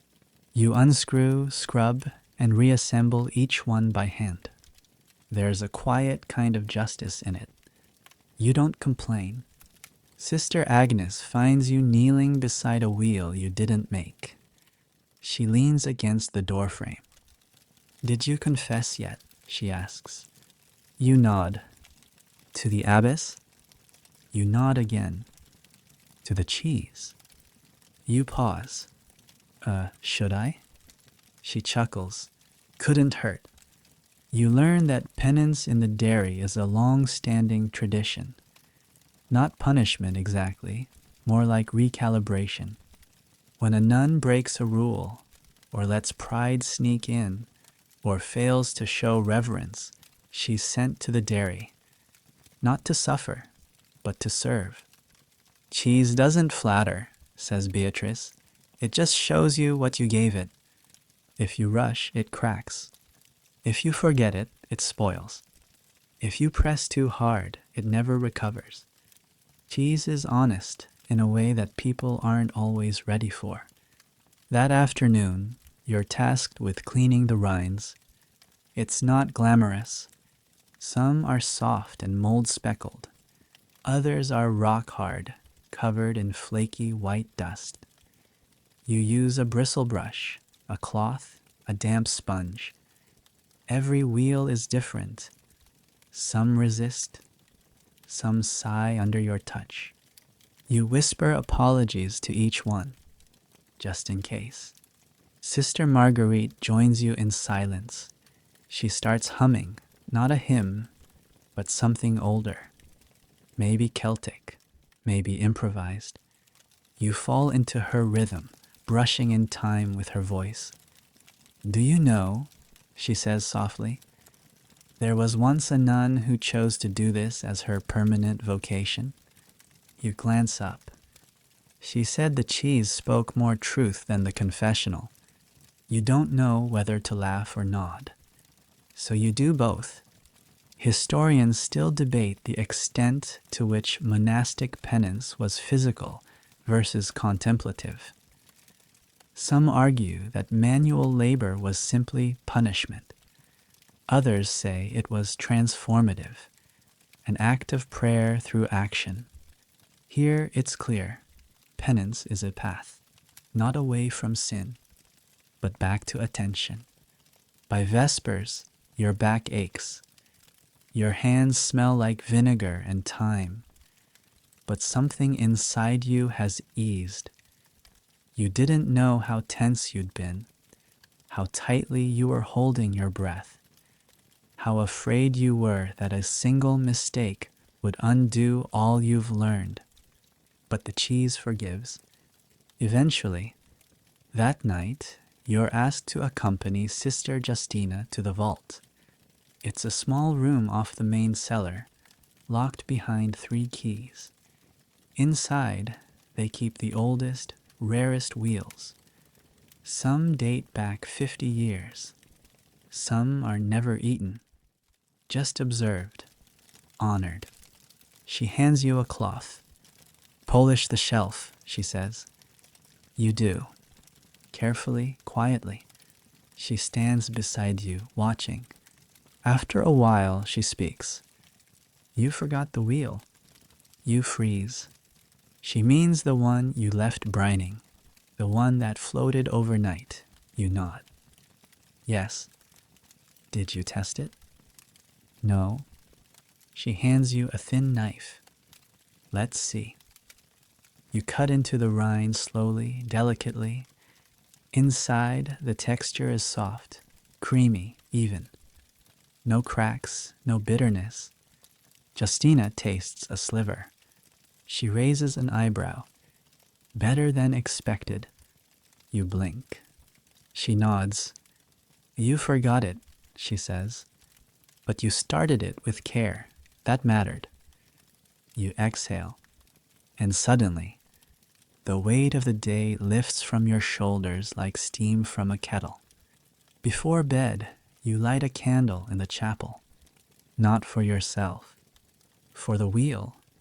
The one that floated alone, unattended, forgotten, but still turned out whole. You whisper, thank you. And in the flickering light, the silence answers, you're welcome. There's a room you're not supposed to know about. It's not locked, not forbidden, just rarely mentioned. Tucked at the edge of the convent grounds, behind a row of crumbling elderberry bushes, and shaded by an oak that seems far older than the chapel itself. You've passed it before without noticing, just another wooden door in a place full of them. But today, Sister Beatrice leads you there, and what she tells you changes everything. It's time you knew, she says softly, brushing aside the vines. About the others. You follow her inside. and find yourself in the story room. It's a space smaller than the chapel vestry. Dust dances in the sunlight, streaming through a single narrow window. Along the walls are shelves, not full of books or cheese, but something stranger. Bundles. Bundles wrapped in linen, each labeled with a name, a date, and always a cheese. Sister Talia, 1362, ash-wrapped hard rind. Mother Miriam, 1451, fig-aged sheep's wheel. Lunetta, unknown date, never finished. You look to Beatrice. She smiles faintly. These are the ones who left. Every convent has its secrets. This one has cheese biographies. Each bundle holds notes, scraps, drawings. Records of a nun's life told not through sermons or letters, but through her wheels. The ones she made, the ones she loved, the ones that failed. You kneel beside one at random. The linen is soft from age. Inside, a broken ceramic mold, a dried sprig of rosemary, a page torn from a ledger with the word forgiveness scribbled in the margins. You close it carefully. Something sacred happened here. Beatrice explains that not every sister stays forever. Some leave for family or illness or crisis. Some run, some fade. But before they go, they're asked to contribute one final thing, a cheese. Not to sell, not to eat, to remember. You're given permission to prepare a wheel for the room, not because you're leaving, but because one day you might, and every story deserves a resting place. You begin the next morning. It's your own recipe, part sheep's milk, part cow's, with crushed violets and thyme. The blend isn't standard, but neither are you anymore. Sister Marguerite watches from the doorway, nodding once when you stir with just the right rhythm. Every breath you take while you make it, she says, it remembers. You laugh. That's a lot of sighing and second-guessing. She grins. Then it will be honest.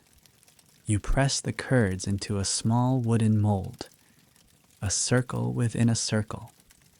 You brush the surface with salt water, then wrap it in linen from your own sleeve, a piece you've worn for weeks. It still smells faintly of rosemary soap and candle smoke. You place the wheel on a quiet shelf in the cellar, marked with your name and a blank date. It will wait. In the days that follow, you return to the story room often. You read about Sister Inez, who believed blue mold was evidence of divine intervention, about Lucinda, who wrote cheese poems and tucked them under each round like prayers, about Eloise, who lost her sense of smell but kept making cheese anyway, relying only on texture and sound. You begin to understand that in this convent, your legacy is not a statue or a stained glass window. It's a wheel. There's one bundle larger than the rest, bound in violet cloth, tied with silver thread. Beatrice sees you staring and says, "That one's Agnes." You nod. You already knew. One afternoon, Sister Eleonora joins you in the story room. She brings a wedge of aged cheddar and 2 pieces of rye bread. You sit on the floor, backs against the shelves, crumbs falling onto centuries of memory. "I don't know if I'll stay forever," she whispers. You nod. "Me neither. But this place," she looks around, "it makes me want to be worth remembering." You break bread, share cheese, say nothing more. Historians rarely mention convent story rooms. Maybe they didn't know. Or maybe they dismissed them as superstition, as metaphor. but they existed. In corners, in crates, in memories. Spaces where labor turned into legacy. Where ordinary work became extraordinary witness. You visit your wheel again before sleep. It's aging slowly, imperfectly. A slight crack along the side. A bloom of mold you didn't intend. You don't fix it. You just touch it gently like a shoulder. Thank you, you whisper. Not for being perfect, but for being yours. That night, your dreams are full of wheels turning, slowly, steadily, beneath the earth. And voices you never met whispering from cloth-wrapped bundles. We were here, we mattered, we were made. And now, so are you. Time changes everything, even cheese, especially cheese. You wake to the creak of summer heat pressing against the convent walls. The morning light is thick and golden, and the stone floors feel warm beneath your feet. The air smells like beeswax and ripening milk, a scent you've come to associate with deep time. Because today, you're working in the aging chambers, not the cellar, not the pantry, but the vaulted vault, where the oldest, most delicate wheels are left to become something beyond food, something like memory, like alchemy, like a relic in rind. Sister Justina hands you a soft bristled brush, a damp cloth, and a linen apron.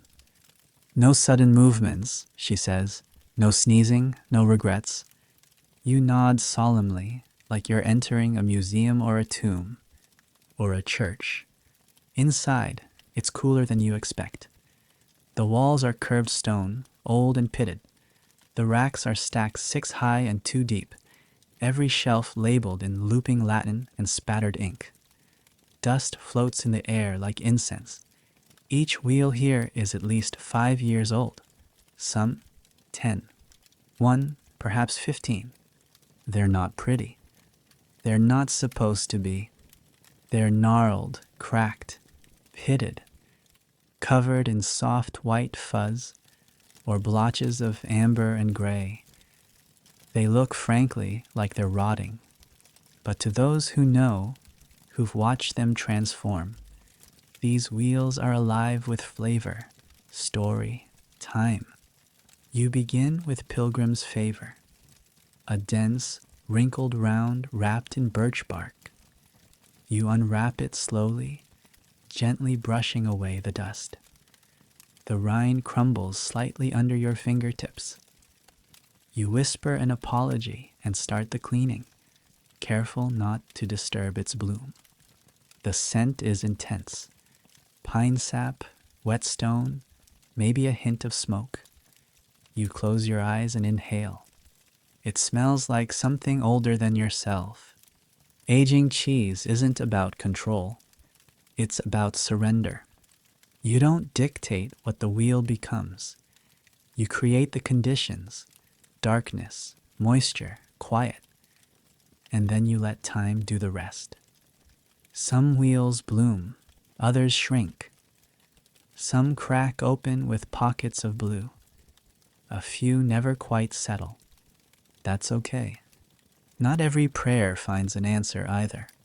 Sister Beatrice shows you how to listen to a wheel. You tap it lightly with your knuckles, like knocking on an old wooden door. A low, solid sound, it's aging well. A hollow thud, too dry. A wet squelch, you've got a problem. She taps 3 wheels, listens, taps again. This one's ready to move. Move where? Into silence. You blink. She smiles. The innermost chamber. The innermost chamber is a room within a room. No windows. Just stone and shelves and wheels so old they no longer need to be flipped. Just observed. Some are too old to eat. Others too rare. A few are preserved simply because they're the last of their kind. the last recipe Sister Agnes wrote in her own hand, the final wheel from a now extinct goat. You're not allowed to touch these. You just stand in the doorway and bow. Later, you help create new aging records. Each wheel is logged: milk source, ingredients, wrapping method, ambient humidity, temperature range, and then a final column: observed qualities. That's where things get poetic. Tastes of riverstone and memory, soft like regret, strong like truth. A whisper of ash, followed by forgiveness. You ask who writes these. Beatrice shrugs. Whoever eats them first. You make a note to volunteer. That afternoon, a summer storm rolls in. The air thickens. The vault sweats. Wheels begin to release their scent. The cheddar smells of hay and smoke. The brie of wet grass and mushrooms. The hard rinds. Leather and copper. You breathe it all in and realize you're surrounded by time. Historians agree that medieval cheese aging was both art and accident. The lack of refrigeration meant reliance on climate, cave structure, seasonal herbs. Some wheels became legends, others became compost. But always the effort to wait, to trust time, was central, and still is. You finish the day with storm blessing. A wheel started during last year's thunderstorm. It's wrapped in sage and has developed a fine white rind that cracks just slightly under pressure. You tap it, solid. You clean it with a warm cloth, whispering the psalm for endurance as you do. When you finish, you leave it on the shelf marked hopefuls. It's not ready yet. But maybe next year, before sleep, you visit your own story wheel, the one you started weeks ago. It's firm now. Smells of time and something faintly metallic. You brush its sides, run your thumb along the seam. It's holding, becoming. You smile, then turn to leave. That night, your dreams are full of aging things. Doors that open slowly, bread that rises for hours, cheese that deepens over seasons. You wake with a thought. Maybe time doesn't take from us. Maybe it gives. If we let it, the bishop is coming.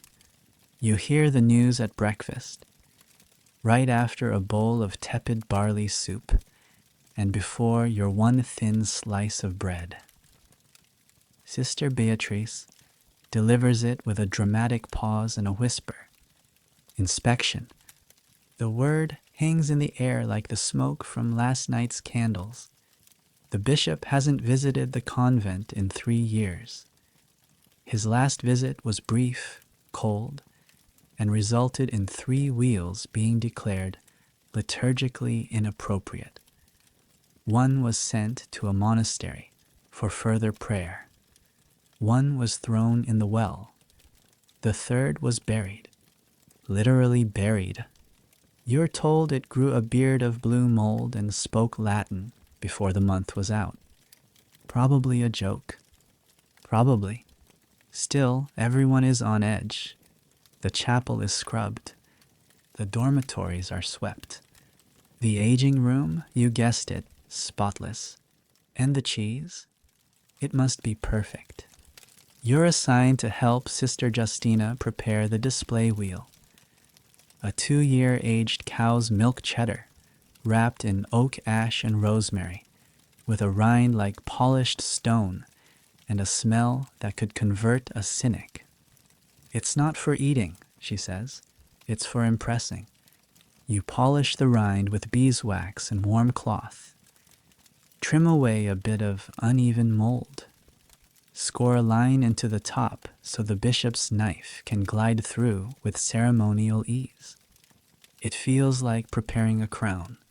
Sister Eleonora is in charge of the soft rounds, Bridget's bloom, the honey wheel, and a wedge of the infamous Lenten cheese that survived the mouse invasion.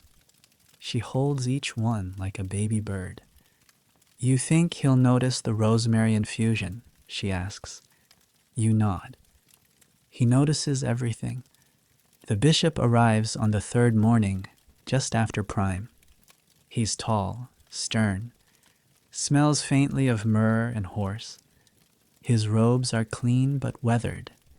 His eyes scan the courtyard like he's assessing a battlefield.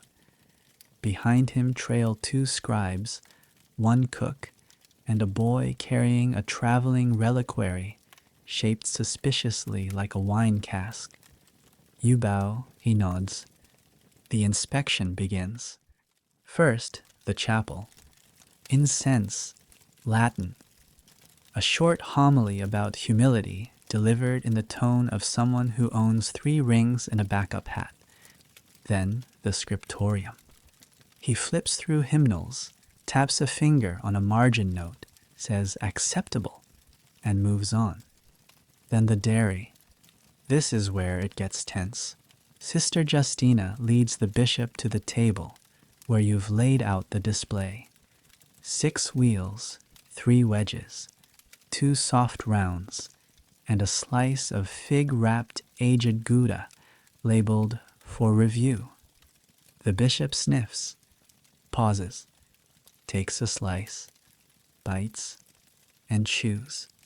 Everyone waits. A single nod. It holds. That's high praise. Relief floods the room like spring water. He tries the Bridget's bloom. Soft, intentional, lacking fear. He samples the Lenten cheese. Improved. You try not to smile too much. Then he approaches your wheel. Yes, yours. The one you started weeks ago. The one with the thyme and sheep's milk and that little crack along the side you decided to leave. It's not on display. It's on the shelf. You didn't know he'd see it, but he does. Whose is this? He asks. Silence. Then your voice. Mine. He studies you. Then the wheel. Then you again.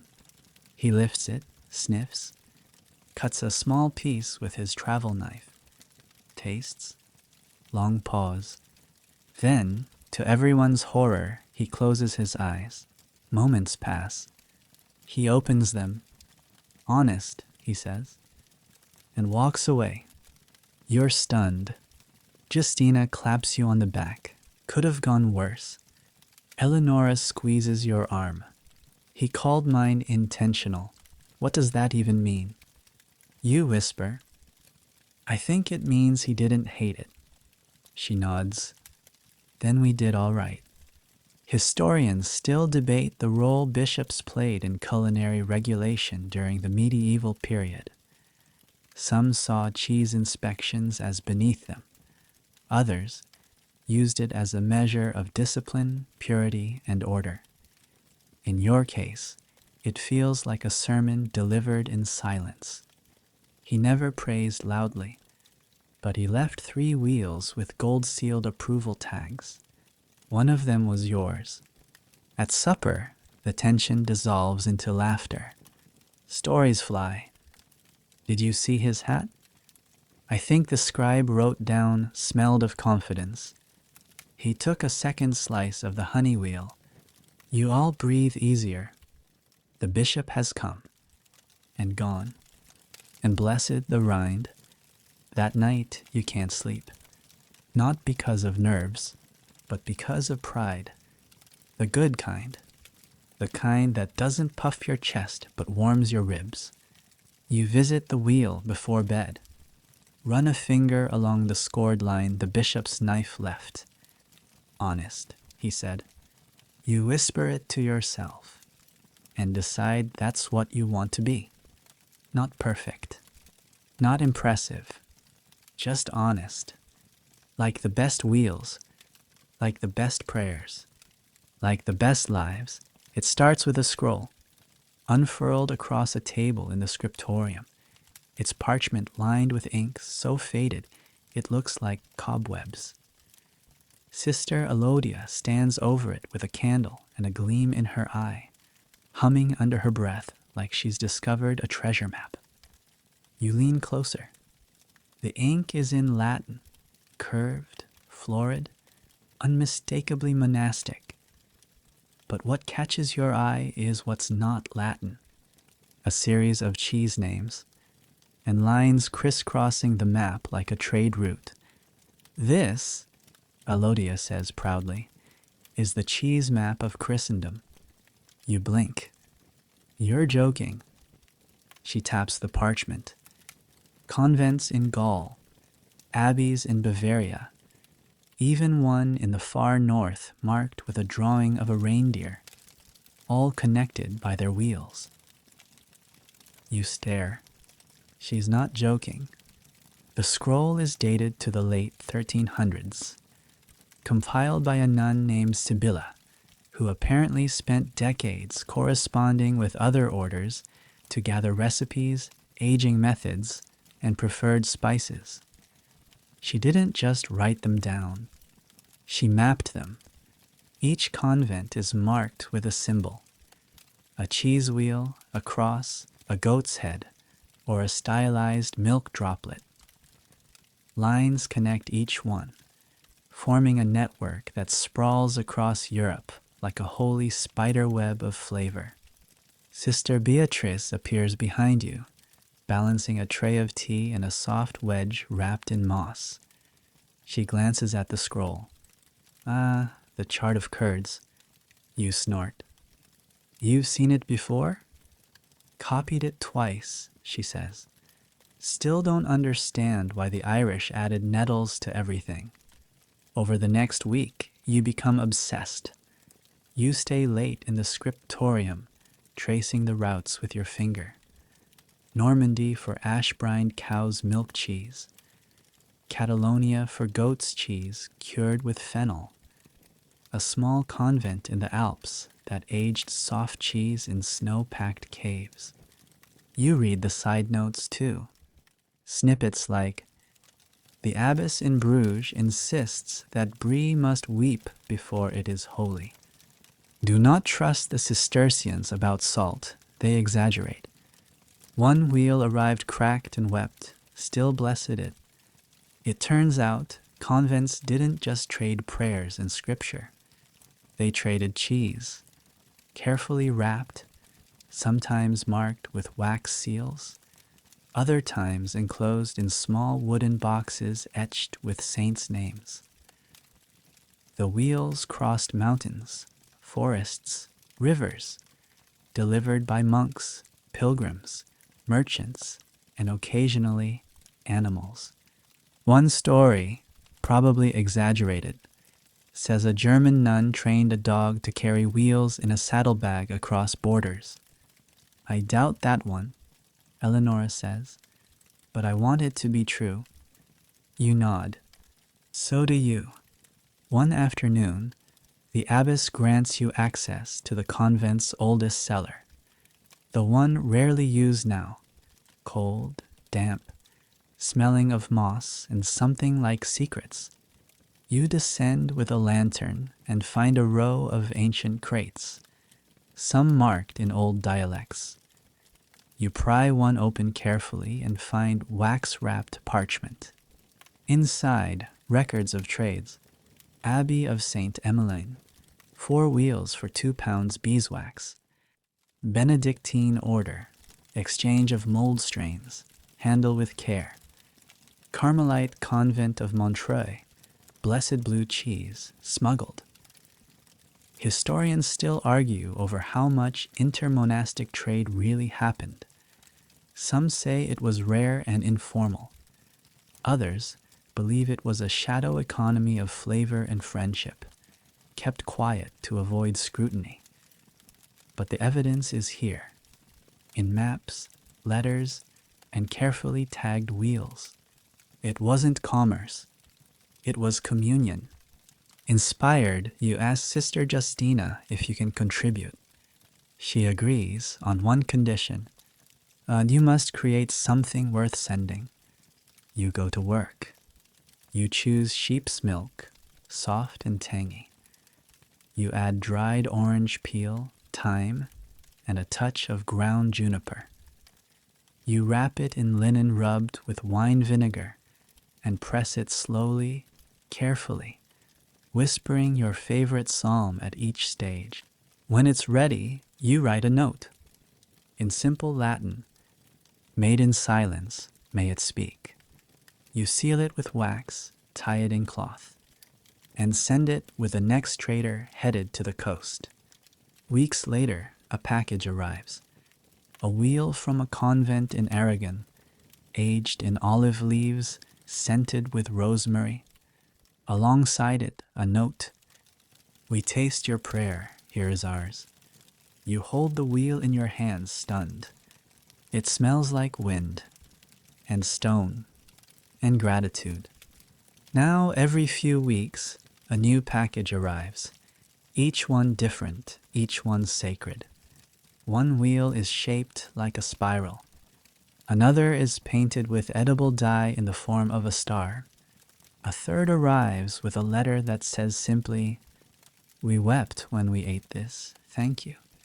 You sit with it for an hour before cutting it open, and then you too weep. The abbess hangs a copy of the cheese map in the hallway outside the refectory. Every time a new wheel arrives, you add a pin. Soon, the map blooms with red thread, a network of devotion, of friendship, of flavor passed through silence. You lie in bed that night imagining the threads stretching across mountains, through convent gates, into kitchens where other hands press curds and think of you. You whisper to the ceiling, "May my wheels travel farther than I ever could." And in the dark you swear. You smell rosemary. It begins with a fire, not in the chapel or the dormitories, or even the old barn, but in the dairy, the heart of the convent. You're in the herb garden when the bells start clanging, not the usual bells for prayer, but a harsh, frantic toll that shakes the air. You drop your basket and run. By the time you reach the dairy, the smoke is already thick. Sister Justina is shouting orders. Buckets are passed. Water sloshes. You can't see the flames at first, just a red glow, low and angry, beneath the wooden counter near the brining tub. The fire is small, contained, but not before it scorches 3 racks of wheels. The aftermath is worse than the fire itself. You stand beside a pile of blackened cheese, the air still hot with ruin. The wheels are warped, their rinds bubbled and split.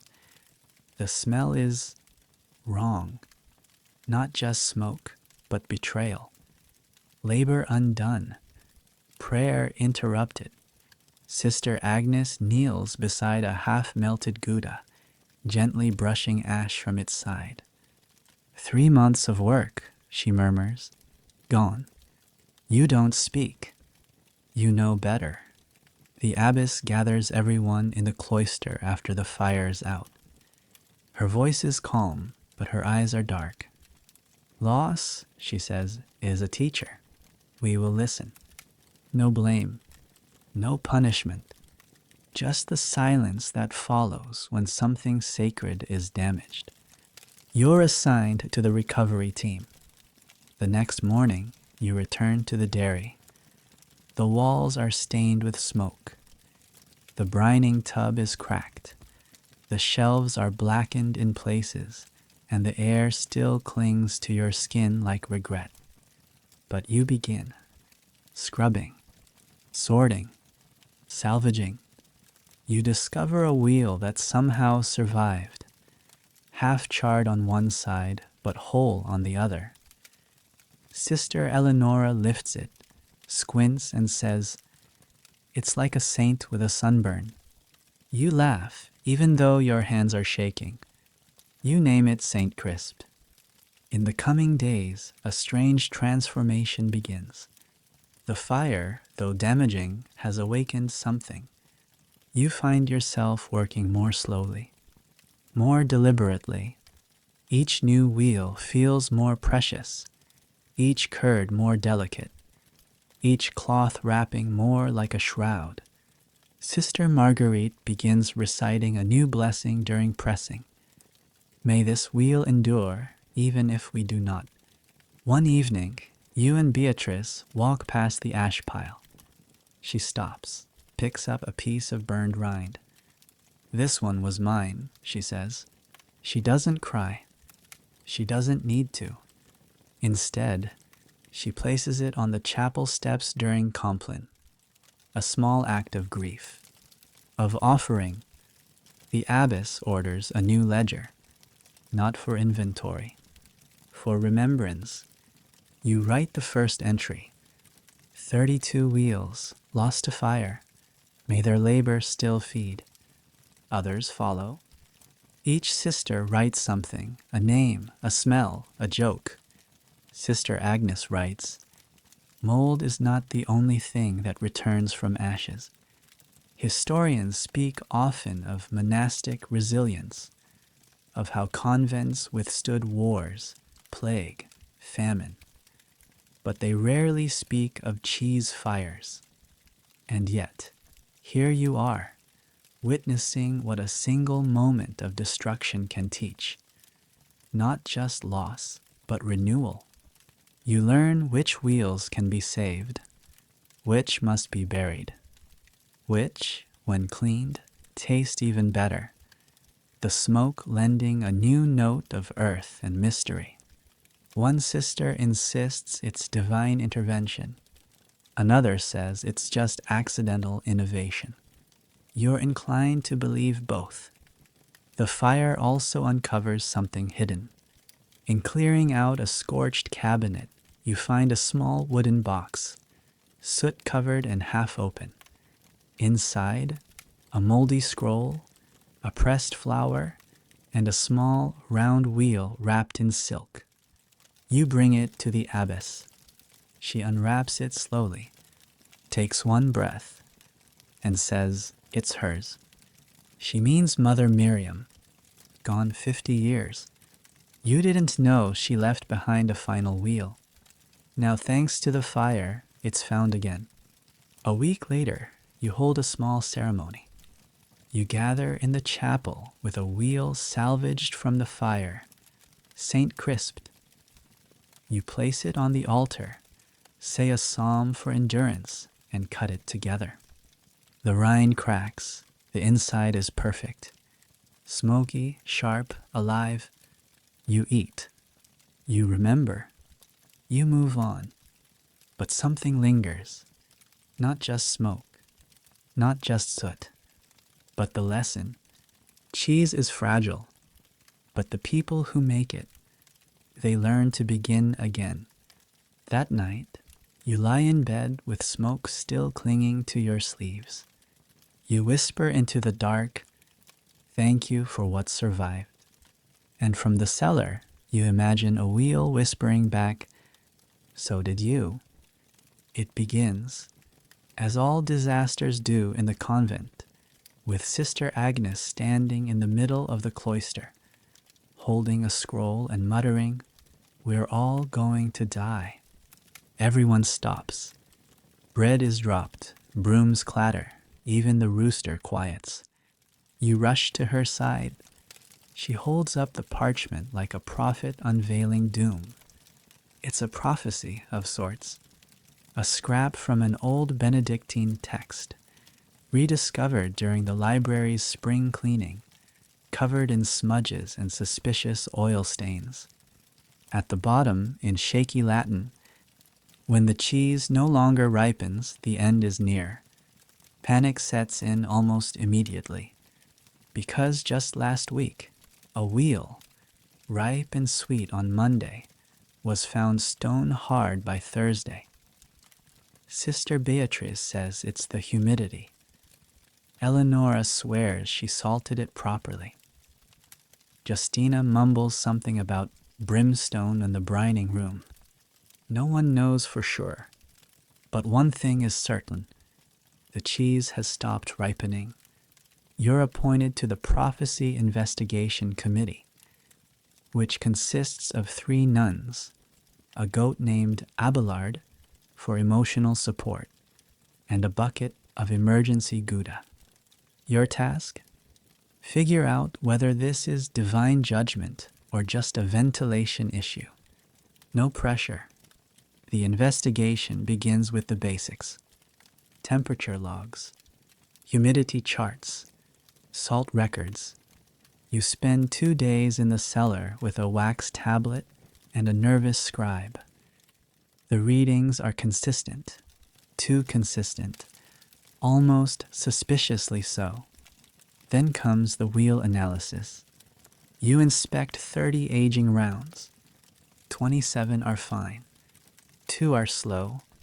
1, made by Sister Agnes herself, is completely inert. You poke it gently. It pokes back. You step back. Slowly. Sister Agnes insists on a public reading of the prophecy during Compline. The abbess reluctantly agrees. So that night, after prayer, you all gather in the cloister. Candles flicker. The scroll is unrolled. Agnes reads aloud, her voice shaking.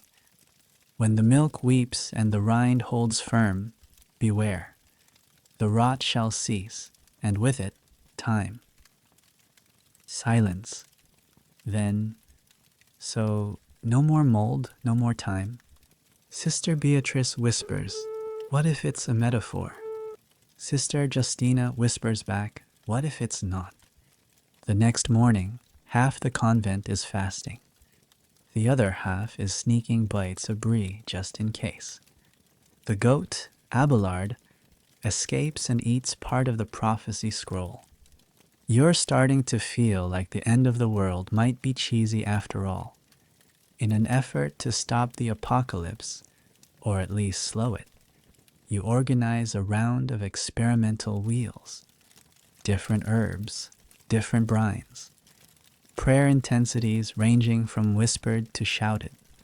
One wheel is pressed while everyone sings Psalm 90 in 4-part harmony. It immediately starts to ripen. You call it the reversal. Hope returns. Briefly, until a second wheel cracks mid-aging and releases a puff of white mold into Sister Eleonora's face. She sneezes for a full hour. The abbess decides to hold a council. 12 nuns, 1 table, 6 wheels of cheese. Each must be tasted and judged. The goal? Find the sign of continued ripening. You take your seat beside Beatrice, who has a slate and a hopeful heart. The first wheel, dull, dry. Second, promising but bland. Third, sharp, complex, slightly bitter. Fourth, sweet, earthy, divine. Everyone stares. "You made this?" the abbess asks. You shake your head.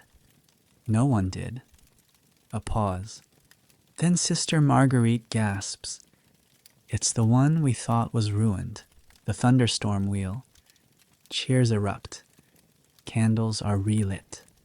The rooster crows, late but enthusiastic. Someone sings the Magnificat. The cheese has ripened.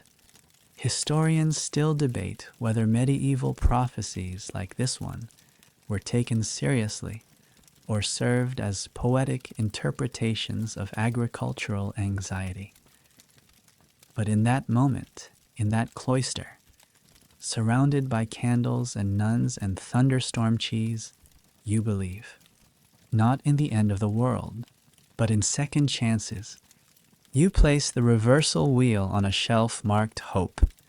You return the prophecy scroll to the library, what remains of it after Abelard's snack. You walk past the cracked wheel and whisper, "Thank you for the warning," and you eat a slice of Eleonora's miracle cheese with rye and honey. because the world didn't end. Not today. That night, sleep comes easily. You dream of wheels blooming in the dark, of mold whispering prophecies in languages long lost, of goats chewing scrolls while angels laugh. You wake smiling, because even if the end does come, you'll face it full of cheese. You've been summoned to the herbarium. Not for punishment, not this time, but for what Sister Marguerite calls a sensory apprenticeship. She says you've mastered the brine and the press, but now it's time to learn the language of flavor. You follow her into the warm glass-roofed garden beside the cloister.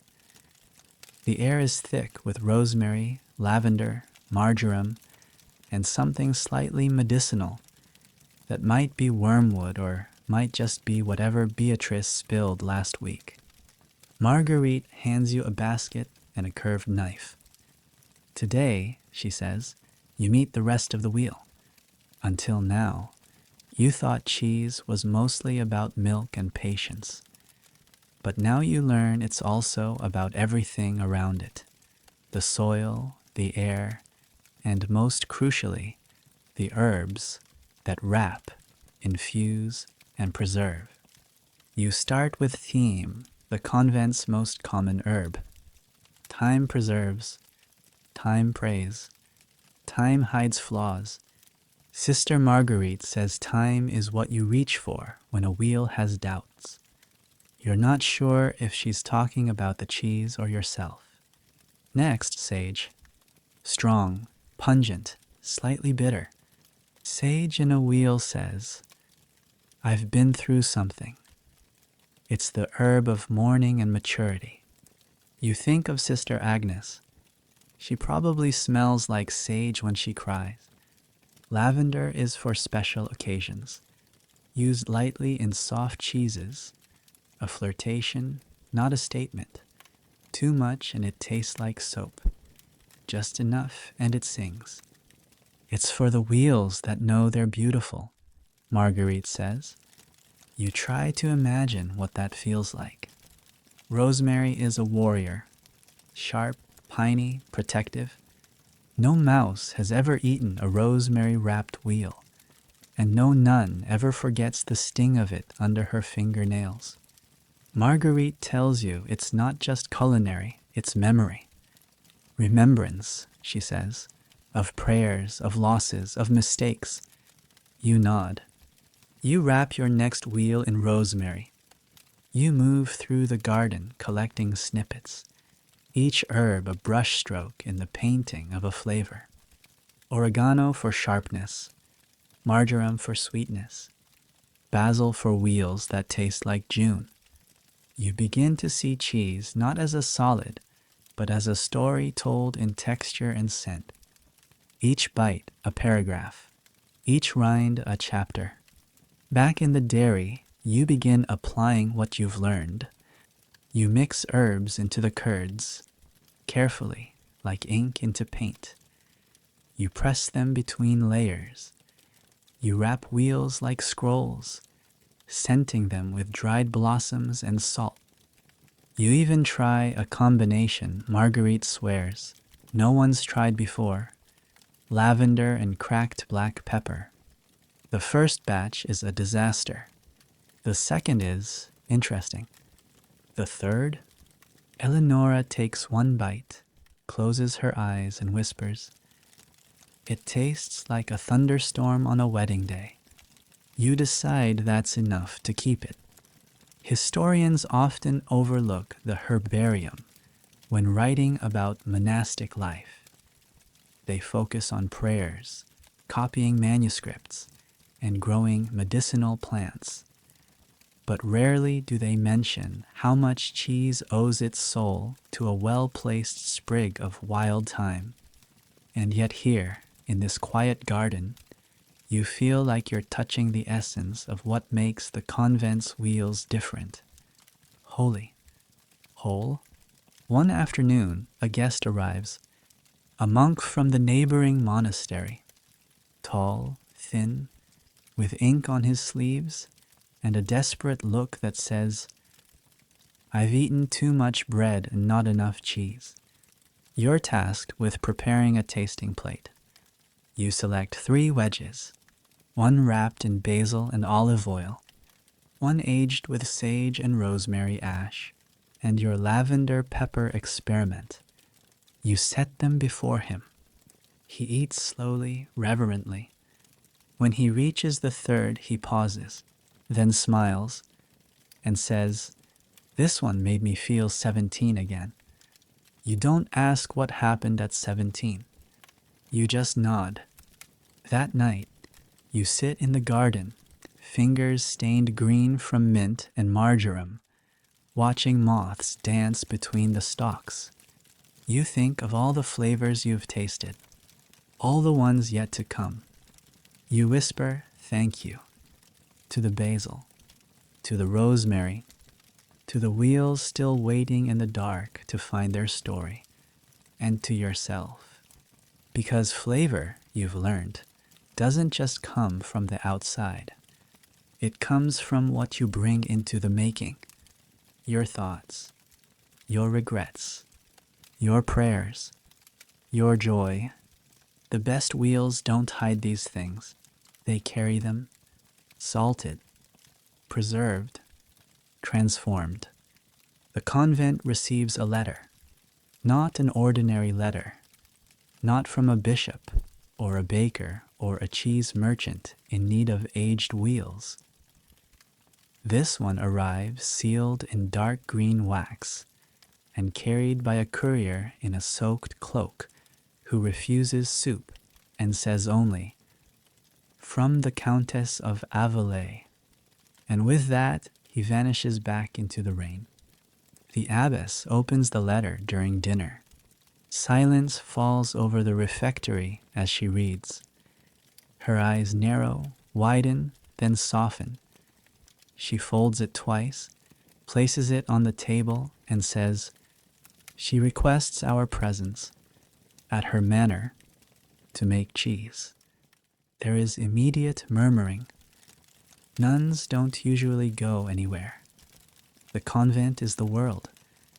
But the Countess of Avelais is no ordinary noble. A longtime patron of the convent's herb garden. She once sent the sisters 3 barrels of olive oil and a dog named Theophilus. Now she wants a team of nuns to create a special cheese for her daughter's wedding. 3 wheels, 3 flavors, 1 truth, love. The abbess selects 4 to go. Sister Justina, of course. Sister Beatrice, for balance. You, and the goat. Yes, Abelard. For representational continuity, Beatrice says with a straight face, you depart at dawn, bundled in heavy cloaks, riding in a cart that smells of straw and old wheels. The journey takes 2 days. You sleep in a roadside chapel. You eat rye bread with a wedge of sage-aged cheddar. You teach Abelard not to chew linen. You fail. The manor is breathtaking. Stone walls draped in ivy, iron gates, courtyards filled with roses so fragrant you forget you've been traveling beside a goat for 14 hours. Servants greet you with hot cider and soft slippers. You're shown to the kitchen, where the Countess waits. She's tall, regal, with silver hair braided like a crown, and a voice that reminds you of thunder too dignified to crash. I've read about your cheese, she says. You blink. I want my daughter's wedding to taste like hope. No pressure. The kitchen is vast. A hearth the size of a chapel. Copper pots, marble counters. You've never worked outside the convent dairy. Everything feels grand, clean, expensive. Justina immediately begins boiling the milk. You fetch herbs. Beatrice tastes the local water and says, too proud. You begin testing combinations. The first is safe, thyme and cow's milk, aged gently. The second is bold, sheep's milk, orange peel, black pepper. The third, you hesitate.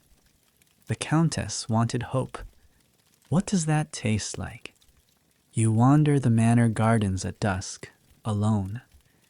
The air is thick with lilac and kitchen smoke. Somewhere a harp plays. You sit on a bench and close your eyes. Hope, you realize, isn't sweet. It isn't soft. It's bitter that blooms, like wild herbs in rocky soil. You return to the kitchen and create the third wheel. Goat's milk, crushed lavender, tiny shavings of lemon zest, wrapped in linen dampened with rainwater collected at the manor gate. You call it the beginning. The Countess tastes all three. She says nothing for a long time. Then finally, this one, your wheel. Her eyes shine, not tears, just reflection. I remember this flavor, she whispers, from when I was a girl. She turns to you. You've given my daughter a blessing I didn't know I still had. You return to the convent with one fewer wheel, but a heart heavier in the best way. The goat, for some reason, is wearing a ribbon. No one asks why. Historians rarely record culinary commissions like these. They write of kings, cathedrals, and treaties, not of wheels wrapped in garden linen and aged for the sake of love. But these moments, these quiet offerings, are what keep the world stitched together. A mother, a daughter, a cheese that tastes like starting over. Back at the convent, you unwrap your travel cloak and kneel in the chapel. You whisper a prayer, not for success or skill, but for the woman who tasted her past, and the bride who will taste her future. Through your hands, your herbs, your gift. That night, in your dream, you walk through a garden of wheels, some cracked, some flowering, all turning slowly in the sun, and in the middle stands the Countess's wheel, uncut, glowing, waiting, because hope never hurries, but it always arrives. It's your feast day. You wake to the gentle chiming of bells, softer than usual, like the convent itself has decided to tread lightly. You sit up slowly. The light in your cell is golden, filtered through cloth curtains embroidered with wheat stalks. Someone, likely Eleonora, has placed a single sprig of lavender on your windowsill. It's the first time you've been celebrated here, and you are overwhelmed, not by attention, but by stillness. Breakfast is modest but special. Warm porridge with dried cherries, a sliver of honeycomb, and, yes, a slice of your earliest cheese. The one made weeks ago, when your hands still shook and your curds were unsure of themselves. It's been aging in the corner. Today they cut it. You taste it. It's imperfect, crumbly at the edges, a bit too sharp in the middle. You smile, because it's you in wheel form, and it is good. After prime, you're led to the cloister, where Sister Beatrice hands you a gift, a new apron, stitched by hand with tiny embroidered cheese wheels and herbs. You hold it like a relic. It has a pocket for time, she says. You don't cry, but almost. The abbess invites you to choose your duties for the day. Any task, any wheel, any corner of the convent. You choose the cellar. You want to spend your feast day with those quiet companions, silent and slowly becoming. You bring your new apron, a cloth, a book of psalms, and sit beside your story wheel. You hum as you brush it. softly, off-key, a tune your mother sang, though you don't remember the words. The wheel hums with you in its own way. The air smells of stone, salt, and thyme. You whisper, "Thank you," and feel in your chest the warmth of being home. Later, Sister Agnes appears with a tray, 2 slices of fresh bread, a wedge of her oldest cheddar, and a single fig. She doesn't say "Happy Feast Day." She doesn't have to. She just sits beside you and eats in silence. It's the best meal you've ever had. After Vespers, the convent holds its feast wheel ceremony, a tradition you hadn't known existed until this morning. Every sister contributes something small, an herb, a spice, a song, even just a silent prayer. And together, you build a wheel to commemorate your presence. It's not about you exactly. It's about what you bring. Your wheel contains a pinch of thyme from the garden, a scrap of lavender from your windowsill, a splash of goat's milk donated reluctantly by Abelard, a prayer for gentleness. You press it with the abbess. You wrap it with Marguerite. You bless it with Beatrice. And you name it, still becoming. Historians rarely document internal convent rituals like this. They focus on major events, deaths, foundations, miracles. But what they miss is the quiet acknowledgement of presence, to be seen, to be named, to be celebrated with a cheese that will outlast the party. That's the real miracle. At Compline, you sit with Eleonora. She squeezes your hand. "I asked them to let you make the feast wheel," she whispers. You blink. "Why?" "Because," she says, "you helped me stay." You can't speak, but she doesn't need you to. After prayers, you're given one more gift, a small book of blank pages, for recipes, for blessings, for memories. The cover is rough linen, dyed with beet juice and stitched with your initials. You run your hand over the surface. You already know the first page will be titled, "Today I was a wheel." That night, you walk through the convent alone. The halls are quiet. The stars are sharp above the cloister. You pass the garden, the dairy, the chapel. You pause at the cellar steps and whisper, "Still becoming," then turn and walk back into the dark. There's a rumor going around the convent, not about a bishop or a scandal or even a new mouse. No, this one is stranger, sweeter, and somehow more electric. It started with Sister Justina, whispered to Sister Marguerite, who passed it to Eleonora during brining, and now it has reached you. The rumor is this: someone's cheese sang. You laugh when you hear it, not because it's ridiculous, but because it isn't. After all, you've seen cheese glow in candlelight. You've watched it sweat during thunderstorms. You've heard wheels creak in cellars and smelled memories you never lived.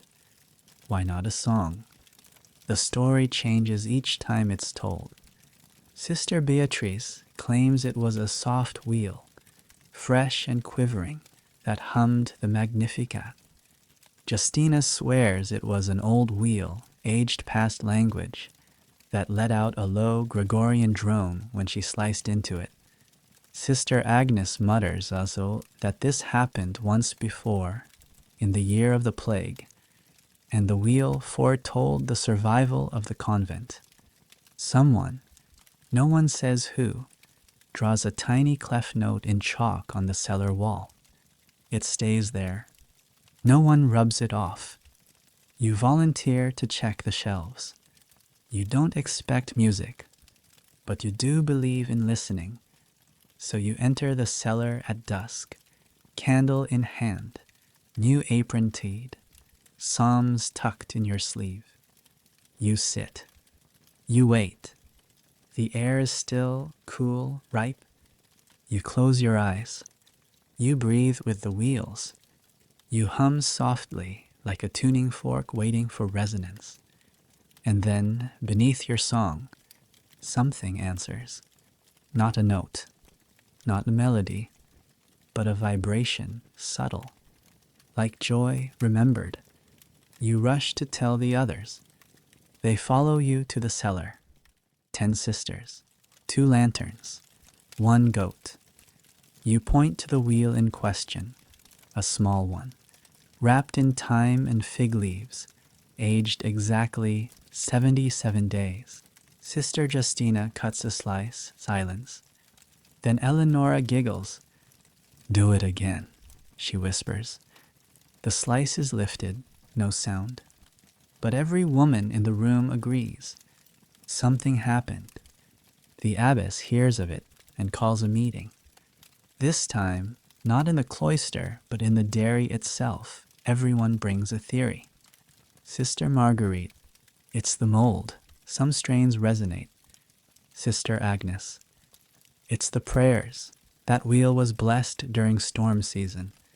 Sister Beatrice, it's because you sang to it. You say nothing, but deep down you think, it's because the cheese was ready.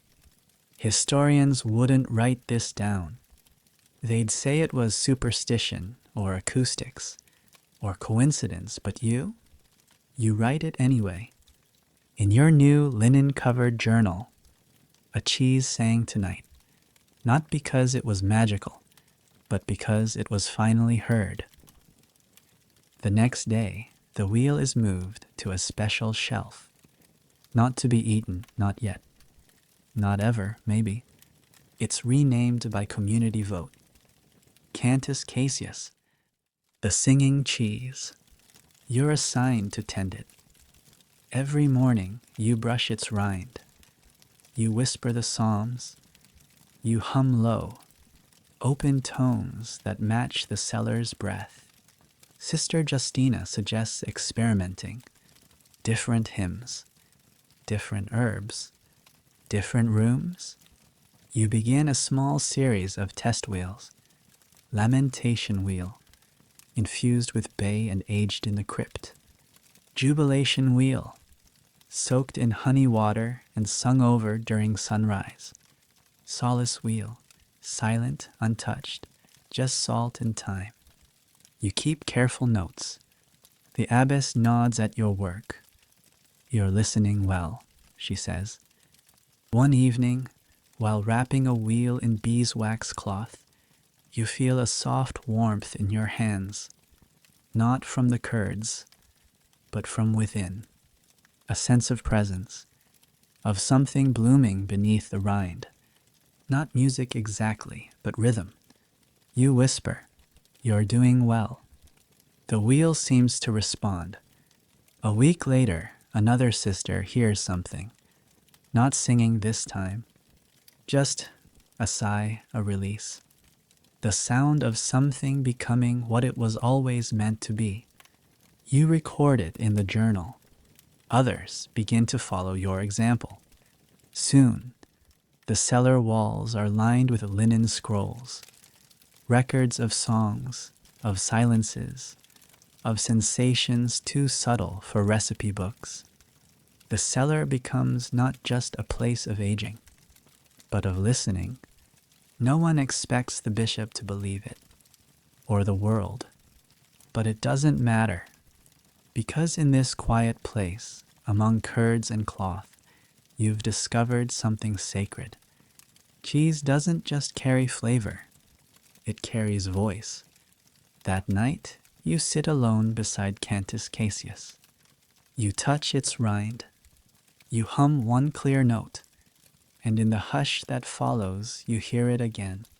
Faint, true, a single hum, like a candle's flame, like a psalm in the dark, and you whisper, "Thank you for singing back." Winter comes slowly to the convent. At first, it's just the edges of things. Breath that fogs in the cloister, frost that nips at the corners of the window panes, the sudden creak of floorboards under cold. Then the chill deepens. The herb garden withers into sleeping roots. The bells echo sharper in the morning air. And in the cellar, the wheels slow. They don't stop aging, but they breathe more deliberately. Their rinds firm. Their centers hold. Some shrink inward, conserving flavor like fire hidden beneath ash. And so do you. It's your first full winter here. You wake earlier. Move slower. Wrap your scarf twice. But your hands know the work now. And the cheese? The cheese trusts you. Today is the start of the season of silence. For 6 weeks, the convent reduces speech. Voices drop to whispers. Some sisters choose total silence, communicating only with hand signs and glances. It's a tradition, not a rule, meant to mirror the way the land sleeps, the way the wheels wait. You decide to join. You pin a tiny square of linen to your sleeve, embroidered with the symbol for still listening. And for the first time since you arrived, you say nothing. You spend your days in the cellar, cleaning shelves, checking rinds, turning wheels like turning prayer beads. The silence isn't empty, it's deep, rich with unseen conversation. The scuff of your boots on the stone, the hiss of brine as it spills, the occasional bleat from Abelard outside, muffled by snow. Each sound is clearer now, like life turned up just slightly. You begin a winter wheel. Goat's milk, salt, ash. No herbs, no adornments, just time and gravity. You press it without singing. You wrap it in plain cloth. You place it on the lowest shelf, the coldest one, and name it nothing, not yet. At night, you read by candlelight from the old wheel journals. You find entries from nuns long gone. I pressed this one during a blizzard. It saved me. Wrapped in silence, still tasted of thunder. Made on the day of my mother's death. She would have liked the rind. You copy one line into your book. Winter is not absence, it is waiting. One morning, Sister Beatrice hands you a wheel with no tag. Hard, dense, ashy, you cut it. The center is rich, rippling with blue. She smiles. Forgotten in spring, found in frost. You taste it, and the flavor is deep, like smoke and stone and sleep. You nod. Winter's work. The abbess holds a vigil during the longest night. You gather in the chapel, no candles, just silence. One wheel is placed on the altar, Cantus Cassius. It hums, barely. You don't know if anyone else hears it, but your hand finds your heart and stays there. On the first day after solstice, the silence lifts.